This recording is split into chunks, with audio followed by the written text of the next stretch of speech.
இன்று நமக்கு சிந்தனை விளக்கம் அளிப்பதற்காக நம்முடன் இணைப்பில் இணைந்துள்ள முதுநிலை பேராசிரியர் டாக்டர் கே பெருமாள் ஐயா அவர்களுக்கு பணிவான வணக்கங்களும் வாழ்க வளமுடன் வாழ்த்துக்களும் தெரிவித்துக் கொள்கிறோம். ஐயா அவர்களின் சிந்தனை உரைக்கு செல்வதற்கு முன் ஐயா அவர்களை பற்றிய குறிப்புகளை அன்பர்களோடு பகிர்ந்து கொள்வதில் பெரும் மகிழ்ச்சி அடைகிறோம். முதுநிலை பேராசிரியர் டாக்டர் கே பெருமாள் ஐயா அவர்கள் 45 ஆண்டுகளுக்கு மேலாக மனவளக்கலை அனுபவம் பெற்றவர்கள் ஆவார்கள். ஐயா அவர்கள் கோவை ராமகிருஷ்ணா மிஷன் பள்ளியில் முதல்வர் பணி ஆற்றியிருக்கின்றார்கள். ஆழியார் விஷன் கல்வி இயக்குனர் மேலும் பல்வேறு கல்லூரிகளுடன் இணைந்து மனவளக்கல பயிற்சியை கொண்டு செல்வதில் ஐயாவின் பங்கு போற்றுதலுக்குரியது.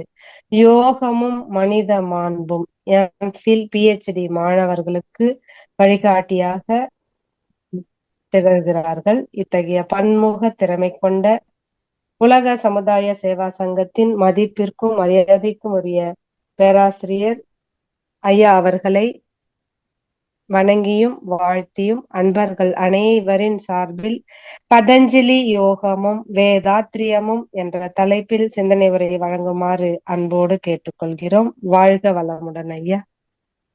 வாழ்க வையகம், வாழ்க வையகம், வாழ்க வளமுடன். குரு வாழ்க, குருவே துணை. குரு வணக்கம். சிந்தையை அடக்கியே சும்மா இருக்கின்ற சீரறிய செய்த குருவே, அந்த நிலைதனில் அறிவு அசைவற்றிருக்க பெரும் ஆனந்த பகுதங்கே. இந்த பெரும் உலகமிசை எடுத்த பல பிறவிகளின் இறுதி பயனாகிய சந்ததமும் என்னை மறவாத சாந்த வாழ்வழித்தோய் என் சந்தோஷ செய்தி இதுவே. மதிப்பிற்கும் அன்பிற்கும் உரிய பேராசிரிய பெருமக்களே, மனவளக்கலை சார்ந்த சகோதர சகோதரிகளே,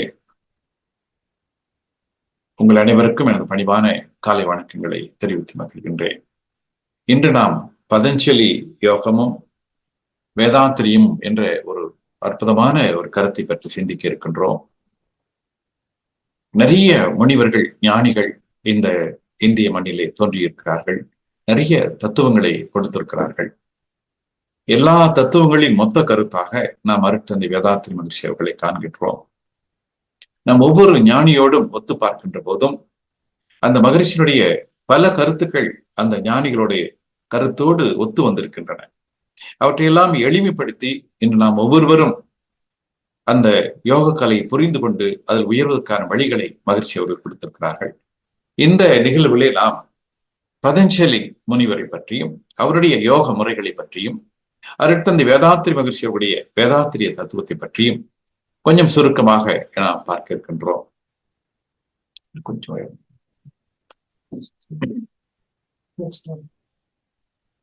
இப்போ நமக்கெல்லாம் மிகவும் பரிச்சயமானவர் திருவள்ளுவர். பொதுவாக எல்லா கருத்துக்களையும் திருவள்ளுவர் தனக்கே உரிய பாணியில் மிக மிக அற்புதமாக அவர்கள் கூறியிருக்கிறார்கள். அவரை வச்சு நம்ம ஆரம்பிப்போம். அழுக்காறு, அவா, வெகுளி, இன்னாச்சல், நான்கும் இழுக்கா இயன்ற தரம் என்று அவர்கள் ஒரு மனதை பற்றி சொல்லுகின்ற போது அது சொல்கிறார்கள். அறம் என்றால் என்ன? மனத்துக்கண் மாசிலனாதல் அனைத்தரன் ஆகுல நீருபர என்று சொல்கிறார்கள். இப்படி அறம் என்பதை பற்றியும் ஒரு மனதிலே மாசு இல்லாத நிலை இருக்க வேண்டும் என்பது பற்றியும் ஒரு நல்ல கருத்துக்களை வள்ளுவர் நமக்கு கொடுக்கிறார்கள். அதே கருத்து தான் அழுக்காறு, அவா, வெகுளி, இன்னாச்சல், நான்கும் இழுக்கா என்ற தரம். அருட்தந்தை அவர்கள் சொல்கின்ற போது 6 குணங்கள், வேண்டாத குணங்கள், அவற்றை சீரமைக்க வேண்டும் என்று சொல்வார்கள். பேராசை, சீனம், கடும் பற்று, முறையற்ற பால் கவர்ச்சி, உயர்வு தாழ்வு மனப்பான்மை, பஞ்சம் என்று சொல்லக்கூடிய அந்த 6 வேண்டாத குணங்களையும் நாம் சரி செய்ய வேண்டும். எப்படி சரி செய்ய வேண்டும்? பேராசை என்பது நிறைமணமாக, சினம் என்பது சைப்புத்தன்மையாக, கடும் பற்று என்பது ஏகையாக, முறையற்ற பால் கவர்ச்சி என்பது கருப்பு நெறியாக, உயர்வு தாழ்வு மனப்பான்மை என்பது நேர்நெறி உணர்வாக, பஞ்சம் என்பது மன்னிப்பாக, இப்படி 6 குணங்களையும் சொல்லி அந்த 6 குணங்களையும் மாற்ற வேண்டிய முறைகளையும் சொல்லி இருக்கிறார்கள். அதைத்தான் வள்ளுவர் அழுக்காறு, அவா, வெகுளி, இன்னாச்சொல் நான்கும் இழுக்கா என்ற தரம் என்று சொல்கிறார்கள். அதே போன்று அறம் என்பதற்கு மனதுக்கண் மாஸ் இல்லனாதல் அனைத்து அரண் ஆகல நீரபுற. மனதிலே ஒரு குற்றமில்லாத நிலை, ஒரு வருத்தமில்லாத நிலை, கவலை இல்லாத நிலை, பொறாமை இல்லாத நிலை, அப்படிப்பட்ட ஒரு நிலை வருமானால் அதுதான் அறம், நீதி என்ற நிலையில் அதை வலியுறுத்துகிறார்.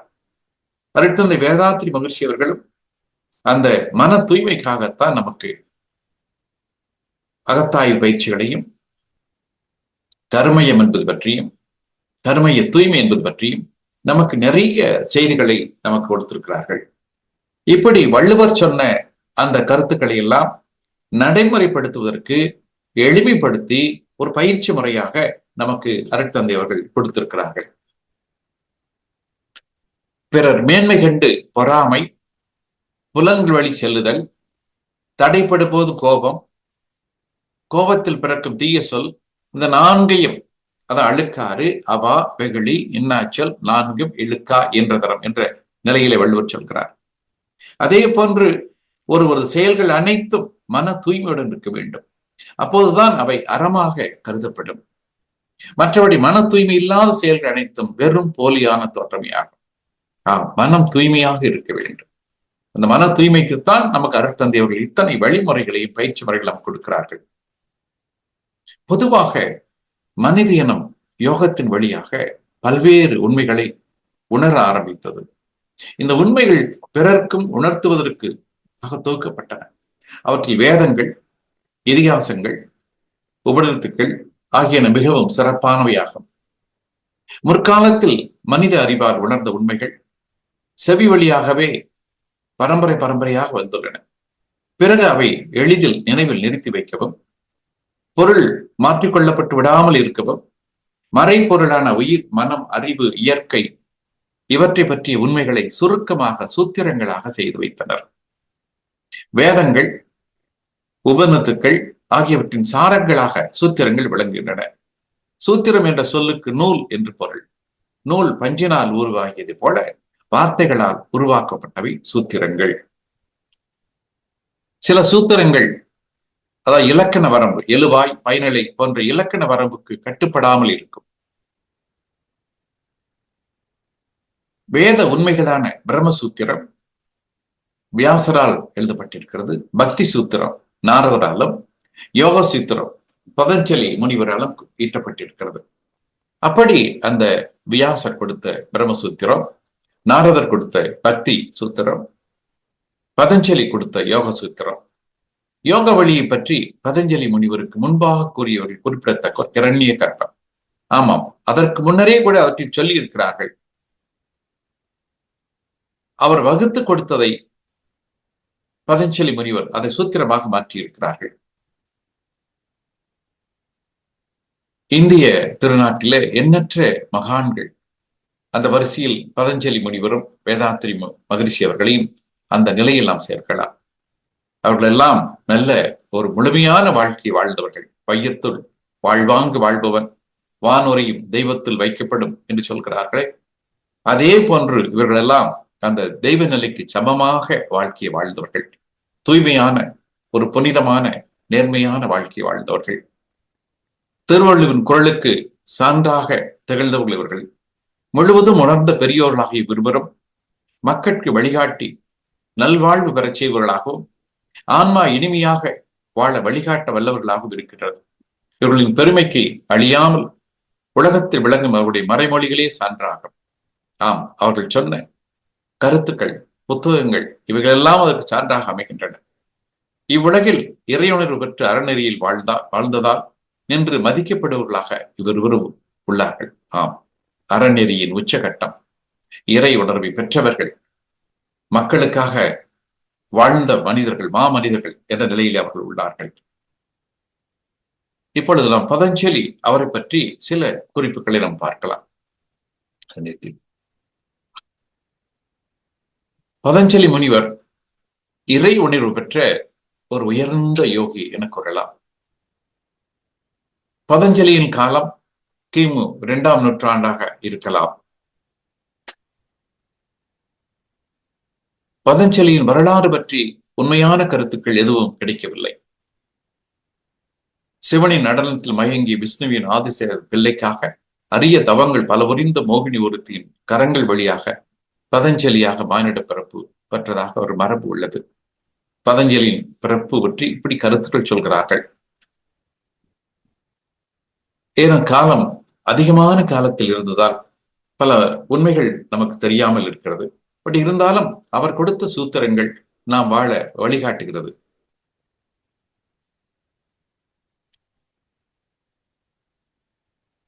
பதஞ்சலி முனிவரின் தந்தை அத்திரி முனிவர், தாய் கோணிகா. அத்திரியின் மகன் என்பதால் ஆத்திரேயர் என்றும், கோணிகாவின் பிள்ளை என்பதால் கோணிகா புத்திரர் என்றும் இவருக்கு பெயர் உண்டு. இவர் நந்தி ஸ்ரீசரம் கைலை மலையில் தீட்சி பெற்றார். இவரது பிரதான சீடர் கௌடபாதர். பதஞ்சலி ராமேஸ்வரத்தில் சிவசமாதி அடைந்துள்ளதாக ஒரு கருத்து நிலவுகிறது. இவர் எழுதியது 3 நூல்கள். ஒன்று யோக சாஸ்திரம், இன்னொன்று மொழி இலக்கணமான மகா பாசியம், மூன்றாவது ஆயுர் வேதமாகிய சரகம் என ஆத்திரேய சம்ஹிதை. இந்த 3 நூல்களை பதஞ்சலி அவர்கள் எழுதியிருக்கிறார்கள். இப்ப யோக சாஸ்திரம், மகாபாசியம், ஆத்திரேய சம்ஹிதை என்று சொல்லக்கூடிய ஆயுர்வேத சரகம். வாக்கு, மனம், உடல் 3க்காக நூல்களை செய்தவராகிறார் என ஸ்ரீ பதஞ்சலி யோக விளக்குரை ஆசிரியர் சுவாமி கூறுகிறார். பதஞ்சலி யோக மரபுக்கு செந்நெறி வடிவம் கொடுத்துள்ளார். எனவேதான் பதஞ்சலியின் யோக மரபு செந்நெறி யோக மரபு என அழைக்கப்படுகிறது. எப்படி நாம் தமிழை செம்மொழி என்று சொல்கிறோமோ அதுபோன்று இந்த பதஞ்சலி யோக மரபு அந்த செந்நெறி வடிவம் பெற்றது. கிளாசிக்கல் யோகா ட்ரெடிஷன் என்று சொல்லக்கூடியது. வேதாந்தம், நியாயம், சாங்கியம், வைசேடியம், மீமாம்சை, பௌத்தம், மனம் ஆகியவற்றுடன் யோகமும் பூட்டியிட்டு நிற்கக்கூடிய ஒரு நிலை இதனால் உருவாயிற்று. பதஞ்சலி முனிவரை பற்றி திருமூலர் தாம் இயற்றியிருக்கும் திருமந்திரத்தில் பதஞ்சலி வியாகரம் என்று வழியாமை என்று சொல்லி இருக்கிறார். பதஞ்சலி முனிவர் திருமூலர் காலத்திற்கு முன் தோன்றியவர். திருமூலர் காலமே அவர்கள் 2500-3000 ஆண்டுகள் என்று சொல்கிறார்கள். அதற்கு முன்னர் அந்த பதஞ்சலி முனிவர் தோன்றியதாக திருமூலரே சில கருத்துக்களை சொல்லியிருக்கிறார்கள். வால்மீகி முனிவர் தாம் இயற்றிய ராமகாமியத்திற்கு பதஞ்சலி யோகம் துணை செய்து என்று குறிப்பிட்டிருக்கிறார்கள். அப்ப அவருக்கு முந்தைய நிலையிலே அவர்கள் இருந்திருக்கிறார்கள். வால்மீகி தனது யோக சாதனையில் தான் என்று வழியாத ராமகாவியத்தை உலக இயக்கங்களில் இன்று முன்மாதிரியாக ஓங்கி நிற்கும் ஒப்பற்ற காவியத்தை அவரால் ஏற்ற முடிந்தது எனலாம்.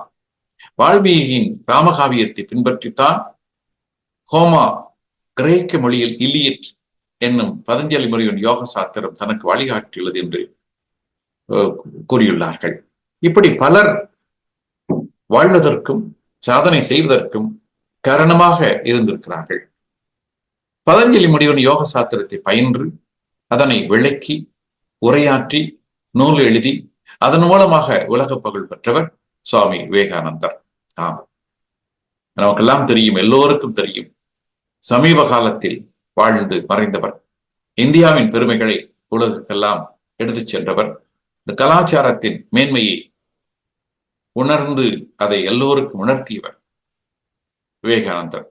அவர் பதஞ்சலி முனிவன் யோக சூத்திரத்தை ராஜயோகம் என்ற தலைப்பில் விளக்கி எழுதியிருக்கிறார். ராஜயோகத்தை அஷ்டாங்க யோகம் என்று விவேகானந்தர் கூறியிருக்கிறார். லட்சக்கணக்கான மக்களை பதஞ்சலி முனிவரின் யோக சூத்திரம் பாரத பண்பாட்டை புரிந்து கொண்டு உலகம் முழுவதும் அதனை பரப்பும்படி செய்திருக்கிறது. ஆம், அப்படிப்பட்ட ஒரு மாமனிதர் தான் பதஞ்சலி. பதஞ்சலி யோகம் அதை ராஜயோகம் என்று சொல்வதற்கு என்ன காரணம்? பதஞ்சலியின் அஷ்டாங்க யோகத்தை ராஜயோகம் என கூறுகிறார்கள். இதை முறையாக பயிற்சி செய்து தனது ஆளுமையின் கீழ் வைத்துக் கொள்வதால் இதற்கு ராஜயோகம் என்று பெயர். ராஜயோகம் என்று சொல்கின்ற போது ஒரு மனிதன் தனது உடல், உயிர், மனம் இந்த 3ஐயும் தன்னுடைய கட்டுப்பாட்டில் வைத்துக் கொள்ளக்கூடிய, நல்லதை செய்யக்கூடிய ஒரு வல்லமை, தீயவையெல்லாம் தவிர்க்கக்கூடிய ஒரு வல்லமை, அந்த உடலையும் உயிரையும் மனதையும் தன்னுடைய ஆளுமை எல்லைக்குள்ளே கொண்டு வரக்கூடிய ஒரு நிலை. அதற்கான முயற்சிகள் தான் பொதுவாக ராஜயோகம் என்று சொல்லக்கூடியது. இந்த ராஜயோகம் என்ற சொல் ஆட்சி 16ஆம் நூற்றாண்டுக்கு பிறகே பயன்படுத்தப்பட்டிருக்கிறது. இது குறிப்பாக பதஞ்சலியின் யோக அஷ்டாங்க யோகத்தை கடயோகத்திலிருந்து வேறுபடுத்தவே ராஜயோகம் என்ற சொல் பயன்படுத்தலாம் என்று சொல்கிறார்கள். அந்த கடயோகம் என்பதிலிருந்து கொஞ்சம் வேறுபடுத்தி ராஜயோகம் என்ற நிலையை இவர்கள் இந்த காலகட்டத்தில் பயன்படுத்தி இருக்கிறார்கள். பதஞ்சலியுடைய முக்கிய நோக்கம் பார்த்தீங்கன்னா சித்த விருத்தி நிரோத என்று சொல்வார்கள். அது மனதில் எழும் சிந்தனைகளை நிறுத்துவது. கண்ணை மூடிட்டா எத்தனையோ சிந்தனைகள் வந்துகிட்டே இருக்கு. அதுவும் தியானம் பண்ணும்போது கூட நிறைய சிந்தனைகள் வருகிறது. அப்ப சிந்தனைகள் இல்லாத நிலை, எண்ணங்கள் இல்லாத நிலைக்கு செல்வதற்கான ஒரு முயற்சி. அப்படி முழுவதுமாக எண்ணங்கள் இல்லாத நிலை நாம் நிறுத்திவிட்டால் அதுதான் அந்த சித்த விருத்தி நிரோதா என்று சொல்லக்கூடிய ஒரு யோக முறை. மனதின் அலைச்சல்களை கட்டுப்படுத்தி ஆன்ம உணர்வை அடைவதே பதஞ்சலியின் குறிக்கோள். இந்த யோகா சாஸ்திரம் முழுவதும் இதுதான் சொல்கிறது. நமது மனம் எண்ணங்கள், உணர்வுகள், நினைவுகள், கற்பனைகள், வெறுப்புகள் போன்ற பல்வேறு அலைப்பாய்தலால் நிறைந்துள்ளது. இந்த அலைப்பாய்தல்கள் புருஷனின் உண்மையான இயல்பை மறைக்கின்றன. ஒரு மனிதனுடைய உண்மையான இயல்பை அது மறைக்கிறது. பதஞ்சலி யோகத்தின் முக்கிய அம்சங்கள், அதனை அஷ்டாங்க யோகம். அஷ்டாங்கம் என்று சொன்னால் 8 வகையான நிலைகள் என்று சொல்லக்கூடியது. அது 8 என்ன? இயமம், நியமம், ஆசனம், பிராணாயாமம், பிரத்யாகாரா, தாரணா, தியானா, சமாதி என்று சொல்லக்கூடிய நிலை. அப்போ இயமம் என்று சொல்வது ஒரு சமூக ஒழுக்க நெறிகள், உண்மை, அபிமானமின்மை, அக உறுப்பு போன்ற ஒரு சமூக ஒழுக்கத்தை குறிக்கக்கூடியது. நியமம் தனிநபர் ஒழுக்க முறைகளை கொடுக்கக்கூடியது. இன்னும் சொல்ல போனால் இயமம் என்பது எவற்றையெல்லாம் தவிர்க்க வேண்டும் என்று ஒரு சமூகம் சொன்ன நெறிகள். நியமம் என்பது ஒரு தனிநபர்கள் எவற்றையெல்லாம் சேர்த்து கொள்ள வேண்டும் என்று சொல்லக்கூடிய நிலை. ஆசனா ஒரு தியானம் செய்கின்ற போது, பயிற்சி செய்கின்ற போது எப்படி இந்த உடல் அமைப்பு இருக்க வேண்டும், எப்படி அமர வேண்டும் என்று சொல்லக்கூடிய. பிராணாயாமா எப்படி மூச்சு இழுக்க வேண்டும். பொதுவாக பிராணாயாமம் என்பது மூச்சு இழுப்பது, கொஞ்சம் நிறுத்துவது, பின்னர் மூச்சு விடுவது என்று இதற்கு சொல்வார்கள். பூரகம், கும்பகம், ரேசகம் என்று அதனை பிரித்து சொல்வார்கள். அடுத்தது பிரத்யாகாரா, அது வெளியிலே செல்லக்கூடிய மனதை கொஞ்சம் உள்நோக்கி திருப்புவது. தாரணா கொஞ்சம் மனதை ஒருமுகப்படுத்துவது, அது ஒன்றின் மேலே குவிக்கக்கூடிய நிலை.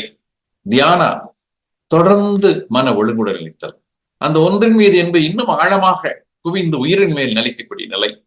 சமாதி அந்த மனமானது அந்த இறைநிலையோடு ஒன்றி தானும் இறைநிலையும் வேறல்ல, ஒன்றாக இருக்கிறோம் என்ற ஒரு அனுபவம் பெறுவது சமாதி நிலை என்று சொல்கிறோம். பதஞ்சலி யோக சூத்திர தத்துவங்கள்.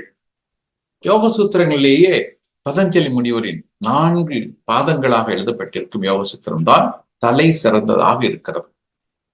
எத்தனையோ யோக சூத்திரங்கள் இருந்தாலும் பதஞ்சலி முனிவர் அதை 4 பாதங்களாக பிரித்து எழுதியிருக்கிறார்கள். அதுதான் மிகவும் நிலைத்து நிற்கிறது. திருமந்திரம் கூட யோக சூத்திரத்தை இன்னும் அதிகமாக விளக்குகிறது, சிறப்பாக விளக்குகிறது. அது தமிழில் இருப்பதால் அது வடநாட்டினருக்கு அதிகமாக சென்று சேரவில்லை. ஆனால் திருமூலரும் மிக அற்புதமாக விளக்கி இருக்கிறார்கள். இப்படி திருமூலர், பதஞ்சலி இவருடைய பெருமையெல்லாம் அவர்கள் எழுதிய அந்த நூல்கள் மூலமாக இந்த உலகத்திற்கு தெரிய வருகிறது. நிறை மொழி மாந்தர் பெருமை நிலத்து மறைமொழி காட்டிவிடும். அந்த புத்தகங்கள் மூலமாக, நூல்கள் மூலமாக அவர்களுடைய எல்லா திறமைகளும் பெருமைகளும் இந்த சமுதாயத்திற்கு வந்து சேருகிறது. நிறை மொழி மாந்தர் பெருமை நிலத்து மறைமொழி காட்டிவிடும். ராஜயோகத்தை பற்றி சமஸ்கிருதத்தில் இயற்றப்பட்டது பதஞ்சலி யோக சூத்திரம். பதஞ்சலி யோக சூத்திரத்தில் 4 பாதங்கள், மொத்தம் 196 சூத்திரங்கள் இருக்கின்றன. சரி, என்னென்ன பாதம்? சமாதி பாதம், சாதன பாதம், விபூதி பாதம், கைவல்ய பாதம் என்று சொல்லி 4 பாதங்கள் இருக்கின்றன. அந்த முதல் சமாதி பாதத்தில் 51 சூத்திரங்கள், சாதன பாதத்தில் 55 சூத்திரங்கள், விபூதி பாதத்தில் 56 சூத்திரங்கள், கைவல்ய பாதத்தில் 34 சூத்திரங்கள் என்று இப்படி அந்த பாதத்திற்கேற்ப சூத்திரங்கள் அமைந்துள்ளன. யோக சூத்திரம் என்பது நல்ல எண்ணங்கள், நல்ல சொற்கள், நல்ல செயல்கள் ஆகியவற்றின் மூலமாக பேரானந்தத்தை வளர்த்து நிறைநிலையை அடையும் அனுபவபூர்வமான பயிற்சிகளை விளக்குவதே ஆகும். யோகத்தின் முழுமையும் அதன் நன்மைகள், நுட்பங்கள் மிக இனிமையாக இந்த நூலில் விளக்கப்பட்டுள்ளன. இந்த நூல் 8 அங்கங்களான இயமம், நியமம், ஆசனம், பிராணாயாமம், பிரத்யாகார, தாரண, தியான, சமதி ஆகியவற்றை விளக்குகிறது. இது அஷ்டாங்க யோகம் என்றும் ராஜ யோகம் என்றும் அழைக்கப்படுகிறது. இவற்றில் இயமம், நியமம் என்ற 2 யோக அம்சங்களும் சாதகர்களுக்கு ஏற்ப கொஞ்சம் கொஞ்சம் மாற்றம் இருக்கும். ஏன்னா ஒரு சமூக வழக்கம், தனி மனித வழக்கம் அந்த இடத்துக்கிடம் கொஞ்சம் மாறக்கூடியதாக இருக்கும். ஆசனம், பிராணாயம், பிரத்யாகார, தாரண, தியான, சமாதி என்ற 6 அங்கங்களும் நிலையானவை. முதல்ல 2 கொஞ்சம் சின்ன மாற்றத்துக்கு உட்பட்டது.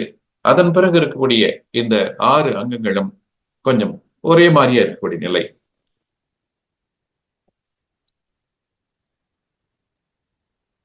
பதஞ்சலி யோக சூத்திரங்கள்.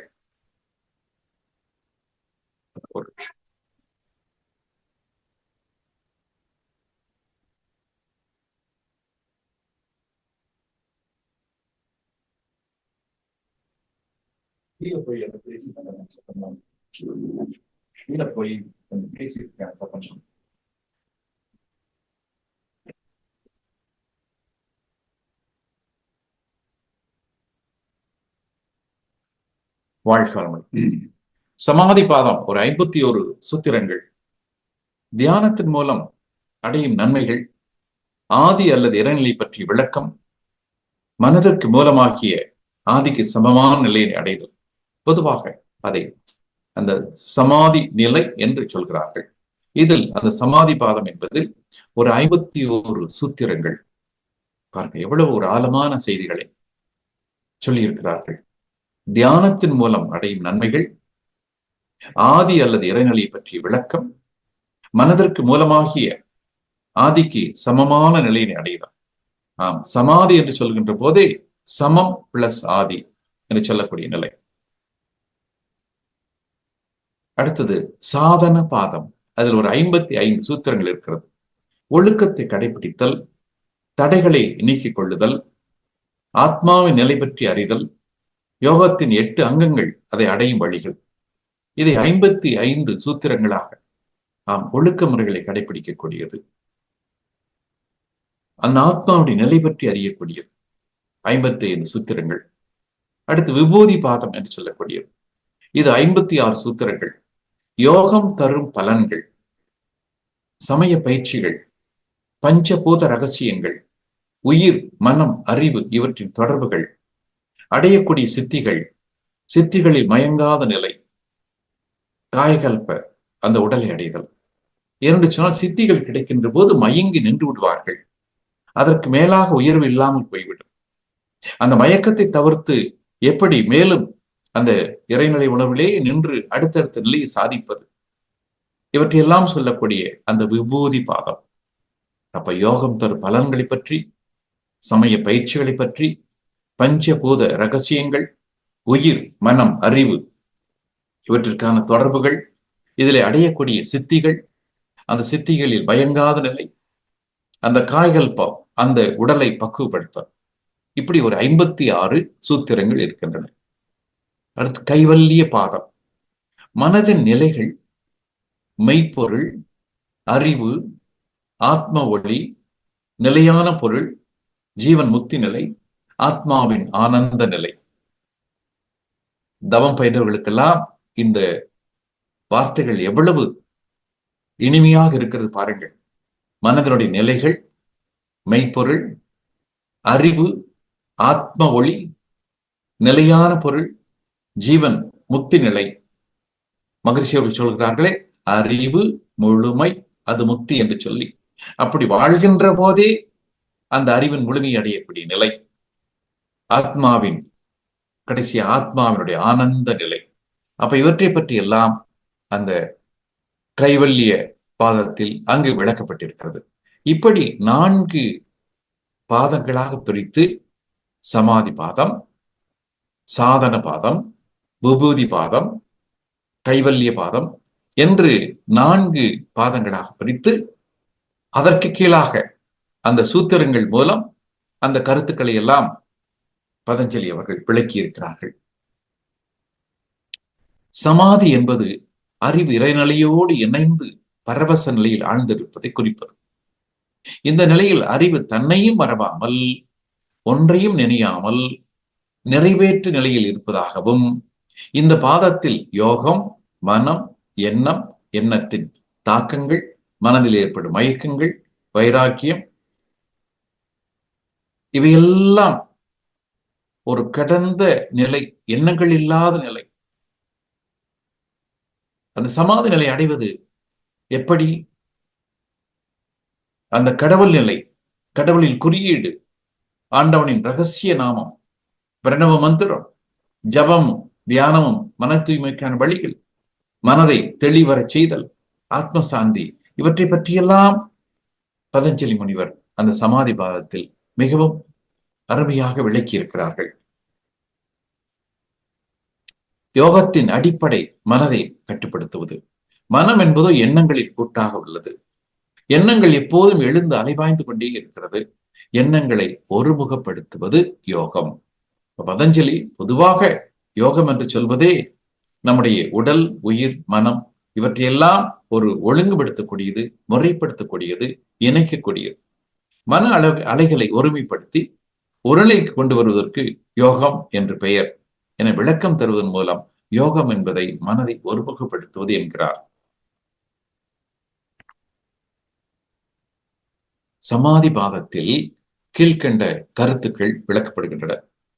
யோகம் என்பது மனதின் ஊசலாட்டத்தை, அது மனம் அலைவாய்கள் என்று சொல்கிறோமே அப்படி இருக்கிறது.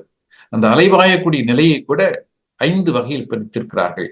விபர்யம், விகற்பம், நித்ரா, சுமரதிய, பிராமணம் என்ற ஒரு 5 நிலைகளில் பிரித்திருக்கிறார்கள். அந்த மனம் அலைவாயக்கூடிய நிலையை ஒரே நிலையில் நிற்க முயலுதல், அது யோக பயிற்சி. இப்படி அந்த மனம் அலையக்கூடிய நிலையை, அலைவாய்தல் இருக்கக்கூடிய நிலையை பிரித்திருக்கிறார்கள். ஆனால் அலைவாய்தல் இருக்கின்ற போது நாம் அந்த உண்மைக்கு வர முடியாது. இந்த மனம் ஒருநிலைப்பட வேண்டும். ஆராய்ச்சி, விசாரம், நான் இருக்கிறேன் என்ற உணர்வு மட்டும் எஞ்சிய நிலை 4 படிகளை உடையது. இதனை சமர்ப்ப ஞானம், சம்பரக் ஞானம் என்ற சமாதி நிலை என்று குறிப்பிடுகிறார்கள். கொஞ்சம் வார்த்தைகள் எல்லாம் வித்தியாசமாக இருந்தாலும் கூட இதெல்லாம் பார்க்கின்ற போதுதான் மகரிஷி சொல்லி இருக்கக்கூடிய தவமுறைகளும் தத்துவ ஞானமும் எவ்வளவு எளிமை என்பது தெரியும். வார்த்தைகள் எளிமையானவை, பயிற்சிகள் எளிமையானவை, ஆனால் அடையக்கூடிய பலன்கள் அபரிமிதமானவை. அப்படி மகிழ்ச்சி அவர்கள் கொடுத்திருக்கிறார்கள். இங்கே சில வார்த்தைகள் எல்லாம் கொஞ்சம் புரிந்து கொள்வதற்கும் அதனை பயிற்சியாக மாற்றிக்கொள்வதற்கு சிரமங்கள் இருக்கலாம். சிரத்தை நம்பிக்கை, வீரியம் என்பது ஆற்றல், சுமிருதி என்று சொல்லக்கூடியது நினைவு, விழிப்புணர்வு, அசம் பிரஞாத சமாதி மெய்யறிவு ஆகியவற்றின் வழியே பிறப்பது சமாதி ஆகும். ஓம் என்ற பிரணவ மந்திரத்தை ஜபிக்கும் போது மெய் உணர்வு ஏற்படுகிறது. ஒளி தியானம் மன ஒருமைப்பாடாகும். தியானிக்கும்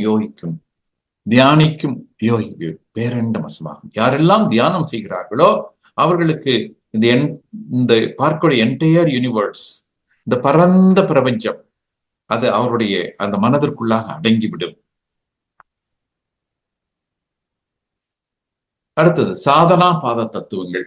சாதனா பாதம் 4 சாதன பாதத்தில் சமாதியை நோக்கி செய்ய வேண்டிய கிரியைகள், ஒழுக்க விதிகள், இயமம், நியமம், ஆசனம், பிரணாயம், பிரத்யார என்ற 5 அங்கங்களையும் எப்படி பயிற்சி செய்வது என்பதை பற்றி விளக்கி சொல்லி இருக்கிறார். இதில் 55 சூத்திரங்கள். சாதனா என்றால் செயல்பாட்டுக்கு கொண்டு வருதல். இதில் கிரியா யோகமும் அஷ்டாங்க யோகமும் அடங்கும். கிரியா யோகமும் கர்ம யோகமும் ஒரே நோக்குடையதாக கருதப்படுகிறது. யோக சாதனையில் ஏற்படும் தடைகள், அறியாமை, விருப்பு வெறுப்பு, ஆணவம், உயிர் மேல் ஏற்படும் பற்று, மரண பயம், புலநடக்க வழிகள், பிறவிதோறும் தொடரும் வினைப்பதிவுகள், பிறவி துன்பங்கள், அதனை போக்கும் வழிகள், ஆத்மாவின் உண்மை நிலை அறியாமை, தெய்வத்தன்மையினை அடைவது, ஆனந்த நிலை அடைவது போன்றவற்றை பதஞ்சலி இதில் விளக்கியுள்ளார்கள். ஏன்னா அந்த சாதனா பாதம் அந்த ஒரு பயிற்சி செய்து அடையக்கூடிய நிலைகள், அந்த இயமம், நியமம், ஆசனம், பிரணாயம், பிரத்யாகாரம்.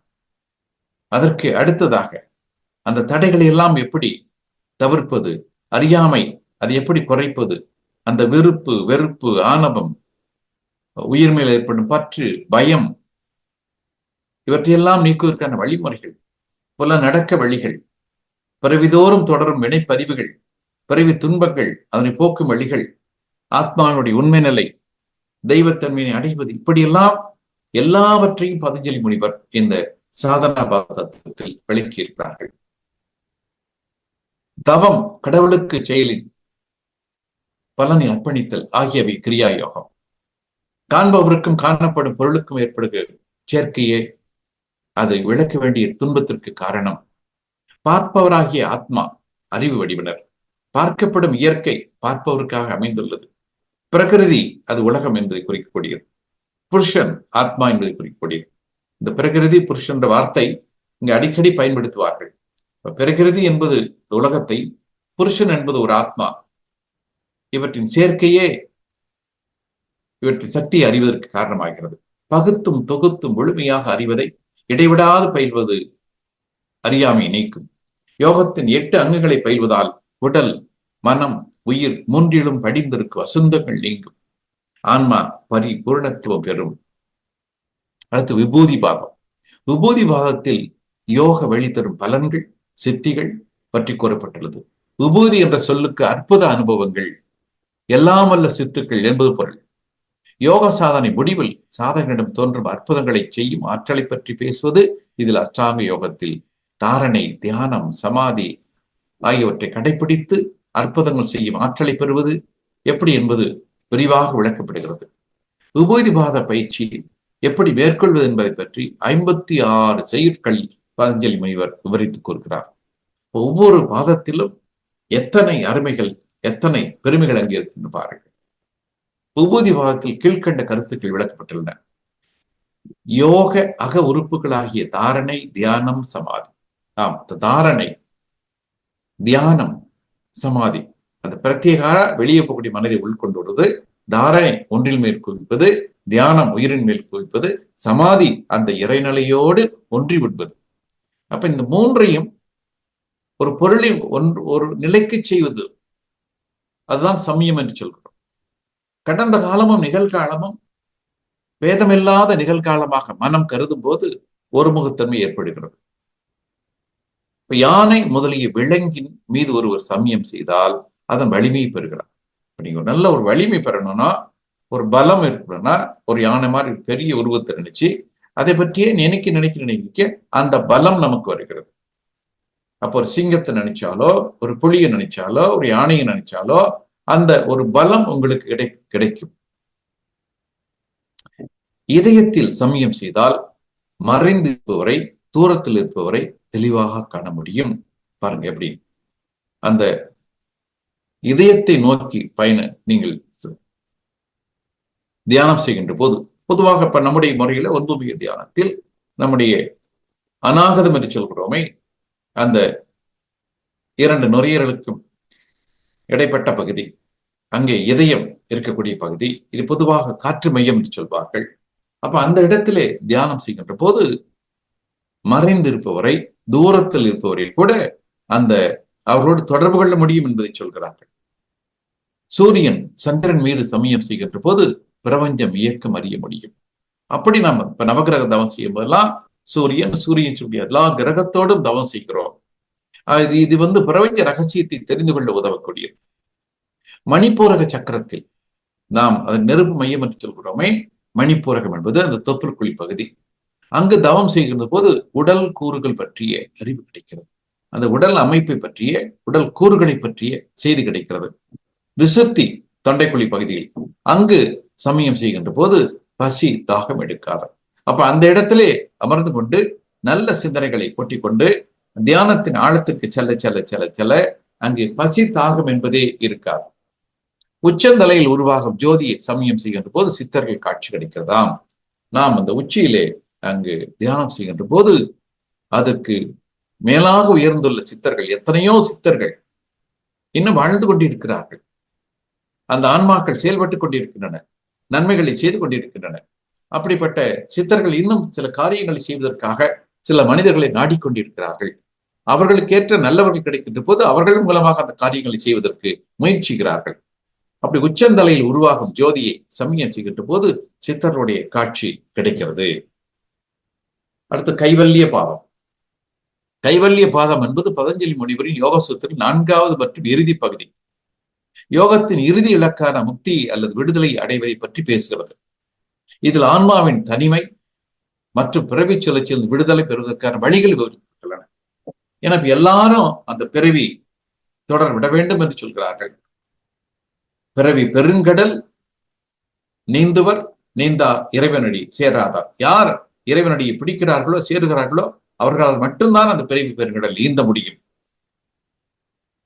அப்படி இதனை பற்றிய செய்திகளை பதஞ்சலி முனிவர் அந்த இது இறுதியாக இருக்கக்கூடிய ஒரு பகுதி, அந்த யோகத்தின் இறுதி இலக்கான முக்தியை அல்லது விடுதலை அடைவதை பற்றி இது பேசுகிறது.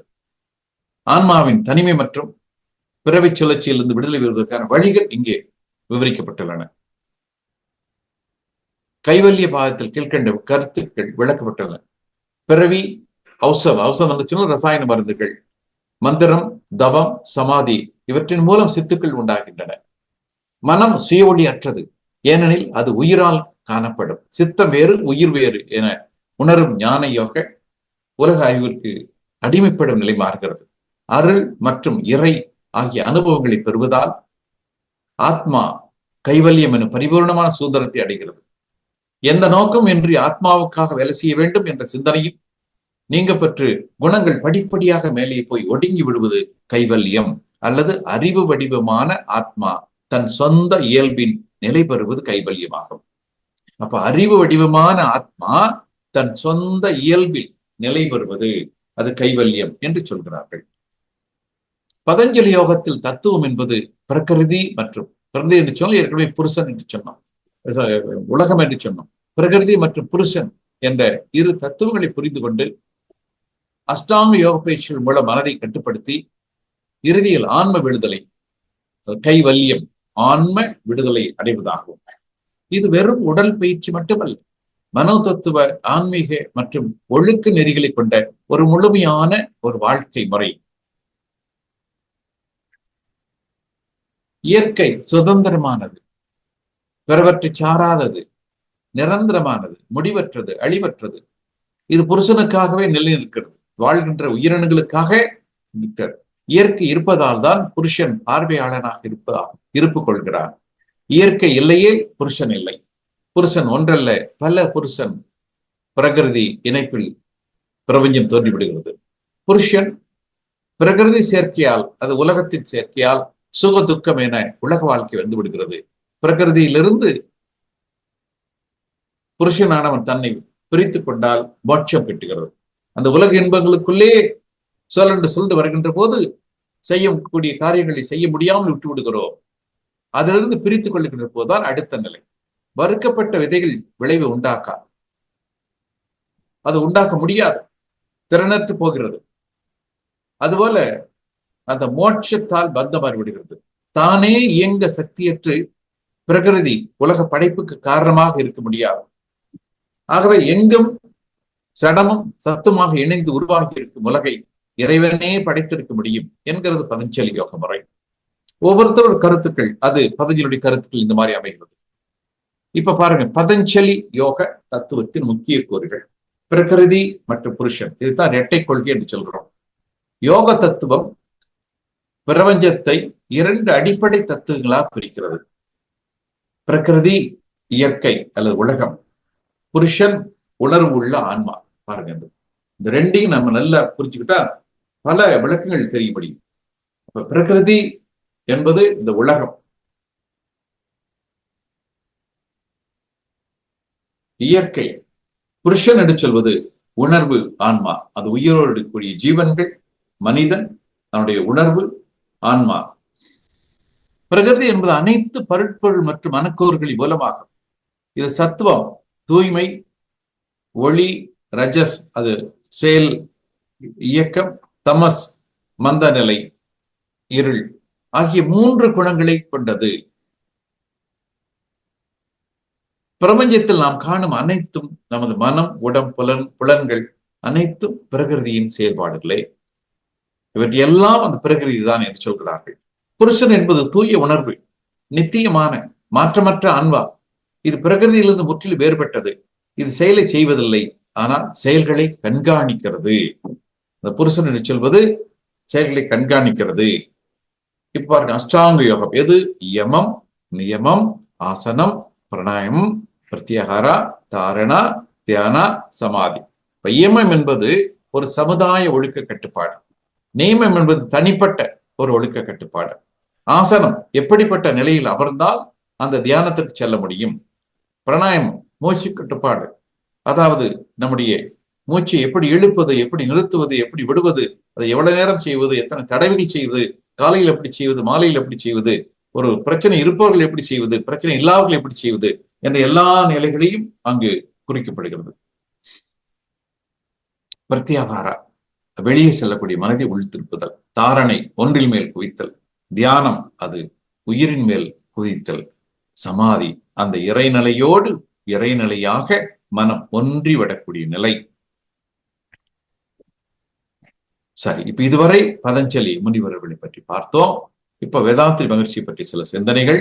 நமக்கெல்லாம் வேதாத்ரி மகர்ஷி பற்றி நிறைய தெரியும். ஆகவே கொஞ்சம் சுருக்கமாக நாம் அந்த காலத்தை மிச்சப்படுத்திக் கொள்ளலாம். உலகில் வாழும் ஒவ்வொரு தனி மனிதனும் அமைதியுடனும் செழிப்புடனும் மகிழ்வுடனும் வாழ வேண்டும் என்று தனது வாழ்வில் பெரும்பகுதியை செலவிட்டு 96 வயது வரை தனி மனித அமைதிக்காக தொண்டாற்றியவர் வேதாத்ரி மகர்ஷி அவர்கள். மக்களால் வேதாத்ரி மகரிஷி அருட்தந்தை, பாமர மக்களின் தத்துவ ஞானி, மெய்ஞானி என்றெல்லாம் அவர் அழைக்கப்பட்டிருக்கிறார்கள். வாழ்க வையகம், வாழ்க வளமுடன் என்ற தாரக மந்திரத்தை தானும் கூறி மற்றவர்களும் வயது வேறுபாடின்றி மகிழ்வுடன் கூறிக்கொள்ளும் உயர்ந்த பண்பாட்டினை உலகு தந்தவர். வேதாத்ரி மகரிஷியின் ஒரே நோக்கம் தனி மனித அமைதி. அதன் மூலமாகத்தான் உலக அமைதி பெற முடியும் என்பது. அதற்கு ஒவ்வொரு தனி மனிதனும் உடல், உயிர், மனம் இவற்றை நன்றாக பேணி சமுதாயத்தின் இணக்கமான நட்புடன் அந்த இயற்கையை மதித்து வாழ்வது அவசியம். ஒவ்வொரு தனி மனிதனும் எப்படி வாழ வேண்டும், அதற்கு என்ன பயிற்சி முறைகள் என்பதை கொடுத்திருக்கிறார்கள். அந்த உடல், உயிர், மனம் இவற்றை எப்படி நன்றாக பாதுகாப்பது என்ற பயிற்சி முறைகளை கொடுத்திருக்கிறார்கள். பாமர மக்களும் புரிந்து கொள்ளும் வகையில் எளிமையான வாழ்க்கை நல தத்துவத்தை கொடுத்து அதை அடைவதற்கான எளிமையான பயிற்சி முறைகளையும் அழுத்தங்கள் வகுத்திருக்கிறார்கள். எந்த ஒரு பொருள் எந்த இடத்தில் அசைந்தாலும் இறைநிலையின் நுண்பகுதி விண் விரைவின் அலையாய் சிந்தனையின் ஆழத்தில் சிவநிலையாய் தேர்ந்து விளையாட்டில் மூழ்கி திளைத்து அதற்கேற்றபடி உதவ சந்ததமும் இறைநிலை சார்ந்த பேரின்ப சன்மார்க்கம் தலைத்திட தொண்டாற்றி மகிழ்கிறேன் என்ற கவி மூலம் தெய்வத்தை பற்றிய உணர்வையும் அதை விரும்புவர்களுக்கு எளிமையாக கொடுக்க வேண்டும் என்ற ஆர்வத்தையும் வெளிப்படுத்தியவர் அருட்தந்தை வேதாத்ரி மகரிஷி அவர்கள். நிறைய கவிதைகள் மகிழ்ச்சிகள் எழுதியிருக்கிறார்கள். 2000 ஒவ்வொன்றும் ஆழமாக சிந்தனைக்கு உட்பட்டது. இப்ப இங்க பாருங்க, எந்த ஒரு பொருள் எந்த இடத்தில் அசைந்தாலும் இறைநிலையின் நுண்பகுதி, அதாவது நீங்கள் ஒரு ரோஜா மலரை பறித்தாலும் கூட அங்கு ஏற்படுகின்ற இந்த வைப்ரேஷன், அது தொலை தூரத்திலுடைய நட்சத்திரத்தை அசைத்து பார்க்கிறது சொல்கிறார்கள். You cannot pluck a rose without disturbing the distant star என்று சொல்கிறார். அப்படி இந்த பிரபஞ்சம் முழுவதும் ஒன்றோடு தொடர்புடையது. ஒரு இடத்தில் ஒரு சிறு அசைவு ஏற்பட்டாலும் அந்த அசைவு இந்த பிரபஞ்சம் முழுவதும் பரவக்கூடியதாக இருக்கும். இங்க பாருங்க, உள் அறிவு, உலக அறிவு, நன்னடை, நற்சிந்தை, நற்செயல், பரந்த நோக்கம், தாய் உள்ளம், மலர்ந்த புன்னகை, போதனா ஆற்றல், ஆன்ம ஞான சித்தியோடு அறிவழகம், குண அழகும், நன்னடையழகும், சொல்லழகும், பொருள் அழகும் மிக உடையவர். அடுத்த இந்த வேதாத்ரி மகர்ஷியில் சொல்லுகின்ற போது எத்தனை அடைமொழி பாருங்கள். உள் அறிவு, இன்ட்யூஷன். அதனாலதான் நம்ம விஷன் என்பதை வச்சிருக்கோம். விஷன் என்பது Vethathiri Maharishi intuitional spiritual education என்று வரும். Vethathiri Maharishi institute for intuitional and spiritual education வரும். அந்த உள் அறிவு நிலை, உலக அறிவு, நன்னடை, நற்சிந்தை, நற்செயல், பரந்த நோக்கம், தாய் உள்ளம், மலர்ந்த புன்னகை, போதனா ஆற்றல், ஆன்மஞான சிந்தனையோடு அறிவழகம், குண அழகம், அடையழகம், சொல்லழகம், பொருளழகம் உடையவர் அருட்தந்தை வேதாத்ரி மகிழ்ச்சி அவர்கள். சரி, அவர்களை பற்றி ஏற்கனவே நம்முடைய அன்பர்கள் தெரிஞ்சிருக்கோம். இருந்தால் ஒரு சில கருத்துக்கள். மகரிஷி அவர்கள் சென்னை மாநிலத்தில் கூடுவாஞ்சேரி என்னும் சின்ன ஊரில் 1911 ஆகஸ்ட் மாதம் 14 பிறந்தவர்கள்.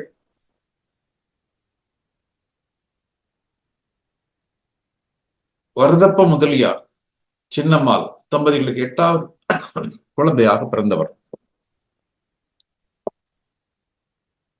பெற்றோரின் கடுமையான நோன்பின் பின் பிறந்தவர்.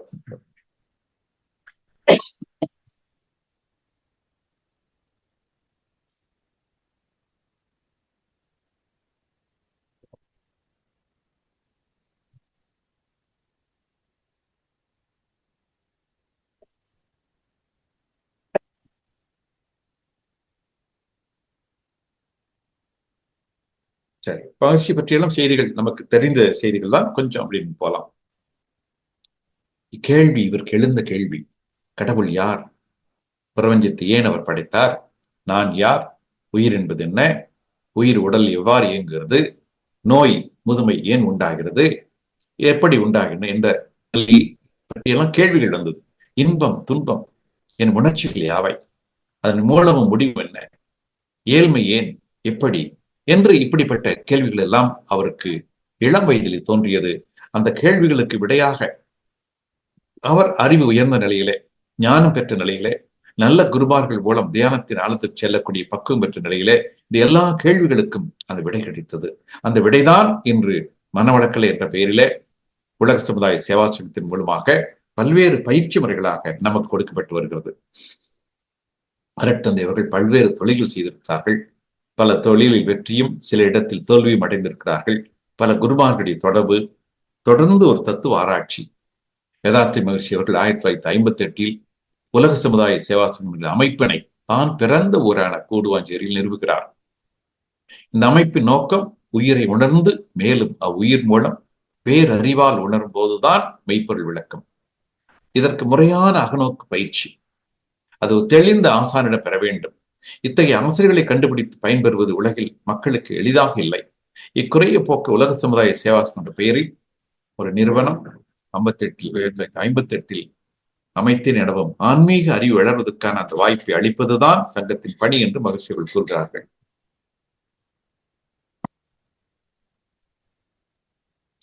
மகிழ்ச்சியுடைய அந்த தத்துவ பங்களிப்பு, தத்துவங்கள். நான் யார் தத்துவமே, அறிவே தெய்வம், இறைஞானம், காயகல்பம், குண்டலினி யோகம், கடவுளும் கருமையமும், வாழ்க்கை தத்துவம், உடல் உயிர் மனம், எண்ணம், பஞ்சபூதம், காந்தம், சுத்தவெளி, செயல் விளைவு தத்துவம், கர்மயோகம், வான்காந்தம், ஜீவகாந்தம், பிரபஞ்ச தன்மாற்றம், உயிரின தன்மாற்றம், மனிதனின் சிறப்பு, கர்மய தத்துவம், பாவம், புண்ணியம், குணலற்பேறு, தனிமனித ஒழுக்க பண்பாடு, இப்படி பல நிலைகளில் அந்த தத்துவங்களை அருட்தந்தை அவர்கள் இந்த உலகு கொடுத்திருக்கிறார்கள். இன்னும் ஆழமான சிந்தனைகள். ஆலய வழிபாடு. ஒரு கோயில் என்றால் என்ன? அது ஏன் ஆலயம் என்று சொல்கிறோம்? அங்கு எப்படி வழிபாட்டு முறைகள் இருக்கிறது? மதமும் சடங்குகளும், சித்தர்களும் அவருடைய சித்தாந்தமும், பெண்ணின் பெருமை, அன்பும் கருணையும், பால் உணர்வும் ஆன்மீகமும், இயற்கை வளம் காத்தல், மருத்துவ முறைகள், பொருளாதாரம், விஞ்ஞானம் மெய்ஞானமும், குழந்தை வளர்ப்பு, குடும்ப அமைதி, தொண்டு என்று பல நற்சிந்தனைகளை கொடுத்திருக்கிறார்கள். கோட்பாடுகள் எப்படி இருக்க வேண்டும், வரக்கூடிய காலங்களில் எவற்றையெல்லாம் மக்கள் படித்து பயன்பெற வேண்டும், சிந்திக்க வேண்டும் என்ற நிலையிலே 14 கோட்பாடுகள், வேதாத்திரி என்ற நிலையிலே ஒரு 14 கோட்பாடுகள் சொல்லியிருக்கிறார்கள். சமுதாய சிக்கல்களும் அதற்கான தீர்வுகளும் என்ற வழிமுறைகளை சொல்லியிருக்கிறார்கள். வாழ்வியல் வலிமைகள், வாழ்க்கை வள உயர்வுப்படிகள், மதமும் மனிதனும், உலக சமாதானம் என்று பல்வேறு கருத்துக்களும் விழிப்புணர்வு தூண்டுதலும் நடைமுறை பயிற்சிகளும் வேதாத்திரியத்தில் நிரம்பி இருக்கின்றன. சரி, பஞ்சபூத தோற்றம் பற்றி அருட்தந்தை சொல்லுகின்ற போது எப்படி அந்த இறைத்துகள் தோன்றியது, இறைத்துகள் ஒன்று கூடி விண் எப்படி உருவானது, அதன் பிறகு காற்று, நெருப்பு, நீர், நிலம் என்று சொல்லக்கூடிய இந்த 5 வகையான பௌதிக பிரிவுகளும் எப்படி தோன்றின என்பது பற்றி ஒரு ஆழமான கருத்தை, அந்த ஒரு விஞ்ஞானம் நிறைந்த கருத்தை அந்த மெய்ஞானத்தோடு நின்று அருட்தந்தை விளக்குகிறார்கள். அந்த பஞ்சபூதங்கள் அதிலிருந்து எப்படி பஞ்சதன் மாத்திரை, அழுத்தம், ஒளி, சுவை, மனம் என்று சொல்லக்கூடிய அந்த காந்த அலைகள் தோன்றுகின்றன. அதை உணர்வதற்கு எப்படி உறுப்புகள் தோன்றுகின்றன. அழுத்தத்தை உணர்வதற்கு தோல், ஓசையை உணர்வதற்கு காதுகள், வெளிச்சத்தை உணர்வதற்கு கண்கள், சுவையை உணர்வதற்கு நாக்கு, அந்த மனம் அதனை உணர்வதற்கு மூக்கு, எப்படி இவையெல்லாம் தோன்றுகின்றன. இது ஓரறிவு முதல் அந்த 6 அறிவுள்ள மனிதன் வரை எப்படி வருகிறது. இந்த ஒவ்வொன்றும் தான் ஒரு அறிவு என்று சொல்கின்றோம். அழுத்தத்தை மட்டும் உணரக்கூடிய அந்த தோல் பெரும்பகுதி, அது பெரும்பாலும் தாவரங்கள், செடி கொடி, மரங்கள், அது ஓரறிவு என்று சொல்கிறோம். அடுத்து அழுத்தத்தையும் சுவையும் உணரக்கூடிய அந்த வாய் வருகின்ற போது 2 அறிவு என்று சொல்கிறோம். அடுத்தது அந்த வாசனை உணரக்கூடிய மூக்கு வருகின்ற போது 3 அறிவு என்று சொல்கிறோம். வெளிச்சத்தை உணரக்கூடிய கண்கள் வருகின்ற போது 4 அறிவு என்று சொல்கிறோம். கடைசியாக அந்த ஓசையை உணரக்கூடிய காது வருகின்ற போது அதை 5 அறிவு என்று சொல்கின்றோம். எப்படி அதனை அருட்தந்தைகள் வரிசைப்படுத்திக்கல பாருங்க. அப்போ முதல்ல உடம்பு, அப்புறம் வாய்க்கு பக்கத்துல மூக்கு முடியும் போது கண்ணு அதனுடைய இழுத்து விட்டா காது, இப்படி ஒன்றொன்றாக அது வந்த முறைகளை அருமையாக விளக்குகிறார் அருட்தந்தை வேதாத்ரி மகிழ்ச்சி அவர்கள். மனிதனை 6 அறிவு உடையன் என்கிறோம். இத்தகைய மனித தோற்றம் எவ்வாறு உருவாக்கியது என்பதில் பல்வேறு கருத்துக்கள் இருக்கின்றன. குரங்கிலிருந்து மனிதன் வந்ததாக சொல்கிறார்கள். வேதாத்திரியும் ஓரறிவு முதல் 5 அறிவு வரை ஆதியாகிய மெய்ப்பொருளே தனது முழுமையை நோக்கி பயணத்தில் அவற்றின் இயல்போக்கு அறிவாக இருந்து அவற்றை அந்தந்த சூழ்நிலைக்கு ஏற்றபடி வடிவமைத்து நடத்தி வந்துள்ளது. 5வது அறிவு நிலை அடைந்ததும் உடலை சார்ந்த தேவைகள் நிறைவு பெற்றன. உடலை சார்ந்த தேவைகள் அனைத்தும் இயற்கை வளத்திலிருந்து பூர்த்தியாகின்றன. பஞ்சபூதங்களிலிருந்து வெளிப்படும் அழுத்தம், ஒளி, சுவை, மனம் என்ற 5 விளைவுகளை துணையாக கொண்டு முக்கிய தேவையான உணவை தேடி அடையும் வகையில்தான் மெய்ப்பொருள் அறிவு 5 முறையாக வளர்த்தியுள்ளது. 5 உதவியால் உடல் தேவைகள் நிறைவு பெற்றவுடன் அகம், அங்கு உள்ள பேரறிவு, தன்னையே அறிந்து கொள்ளவும், தான் வாழ்ந்து கொண்டுள்ள இயற்கை பற்றியும் பிரபஞ்ச தோற்றங்கள் பற்றியும் இவை அனைத்திற்கும் காரணப்பொருளான இறையிலை பற்றியும் அறிந்து கொள்ள எழுச்சி வருகிறது. 5 அறிவு நிலையிலிருந்து 6வது நிலையாகிய மனித நிலையை அடைய ஆதியே தன்மாற்ற வளர்ச்சியிலே தனக்குத்தானே அமைத்துக் கொண்டுள்ள இயக்க நீதிகள் 3ஐயும் தகர்த்து விட்டு 6வது அறிவுடைய மனிதனாக மாற்றம் பெற்றது. 6வது அறிவுடைய மனிதன் ஒரு இயற்கை நிகழ்ச்சிகளில் அவன் உருவானது ஒரு பெரிய ஒரு அற்புதம். பொதுவாக 3 நீதிகள் இருக்கிறது. அந்த உயிரினத்தின் வளர்ச்சியில் பார்த்தால் வேறுபட்ட உயிரினங்கள் இனச்சேர்க்கை கொள்ளாது. அப்படியே சந்தர்ப்பவசமாக இனச்சேர்க்கை கொண்டாலும் கரு உருவாகாது. ஒருவேளை கரு உருவானாலும் அது பெரும்பாலும் மரடாகத்தான் இருக்கும். இதுதான் இயற்கை சட்டம். இந்த 3 விதிகளும் மீறப்பட்ட இடம்தான் மனிதன் உருவாகி இருக்கிறார். ஒரு எடுத்துக்காட்டாக, ஆண்மானும் பெண்மானும் இணைந்தால் மான்குட்டி தான் பிறக்கும். அதே போன்று ஆண் பெண் மாடுகள் இணைந்தால் அந்த கன்றுக்குட்டி தான் பிறக்கும். ஆண் பெண் குரங்குகள் இணைந்தால் குரங்கு குட்டி தான் பிறக்கும். ஆனால் இந்த 3 நீதிகளும் தாண்டி இயற்கையில் நிகழ்வு நடந்திருக்க வேண்டும். வேறுபட்ட இனங்கள் இனச்சேர்க்கை கொண்டு கரு உருவாகி பிறந்த சந்ததி மலடு அற்றதாக பிறந்திருக்க வேண்டும். அங்குதான் மனிதன் தோன்றியிருக்கிறார். ஆக மனிதன் தோன்றிய இடத்தில் வேறுபட்ட உயிரினங்கள் இனச்சேர்க்கை கொண்டுள்ளது. அங்கு கரு உருவாகி இருக்கிறது. அது மலடாகாமல் பிறந்திருக்கிறது. ஆக அந்த இயற்கை சட்டங்கள் மீறப்பட்ட இடத்தில் தான் மனிதன் பிறந்திருக்கிறார். முதல் மனிதன் ஆணாகவோ பெண்ணாகவோ இருந்திருக்கலாம். அது வளர்ந்து தம் மூதாதையர் இன ஆண் பெண் இவற்றோடு இனச்சேர்க்கை கொண்டு மனித இனம் பெருகலாயிற்று. இயற்கையின் இயல்பான செயல்பாட்டில் இருந்து வேறுபட்டு திடீர் மாற்றமாக இறை ஆற்றலே நிகழ்த்தும் இந்நிகழ்வுதான் சடுதி மாற்றம், மூட்டேஷன் என்று சொல்கிறோம்.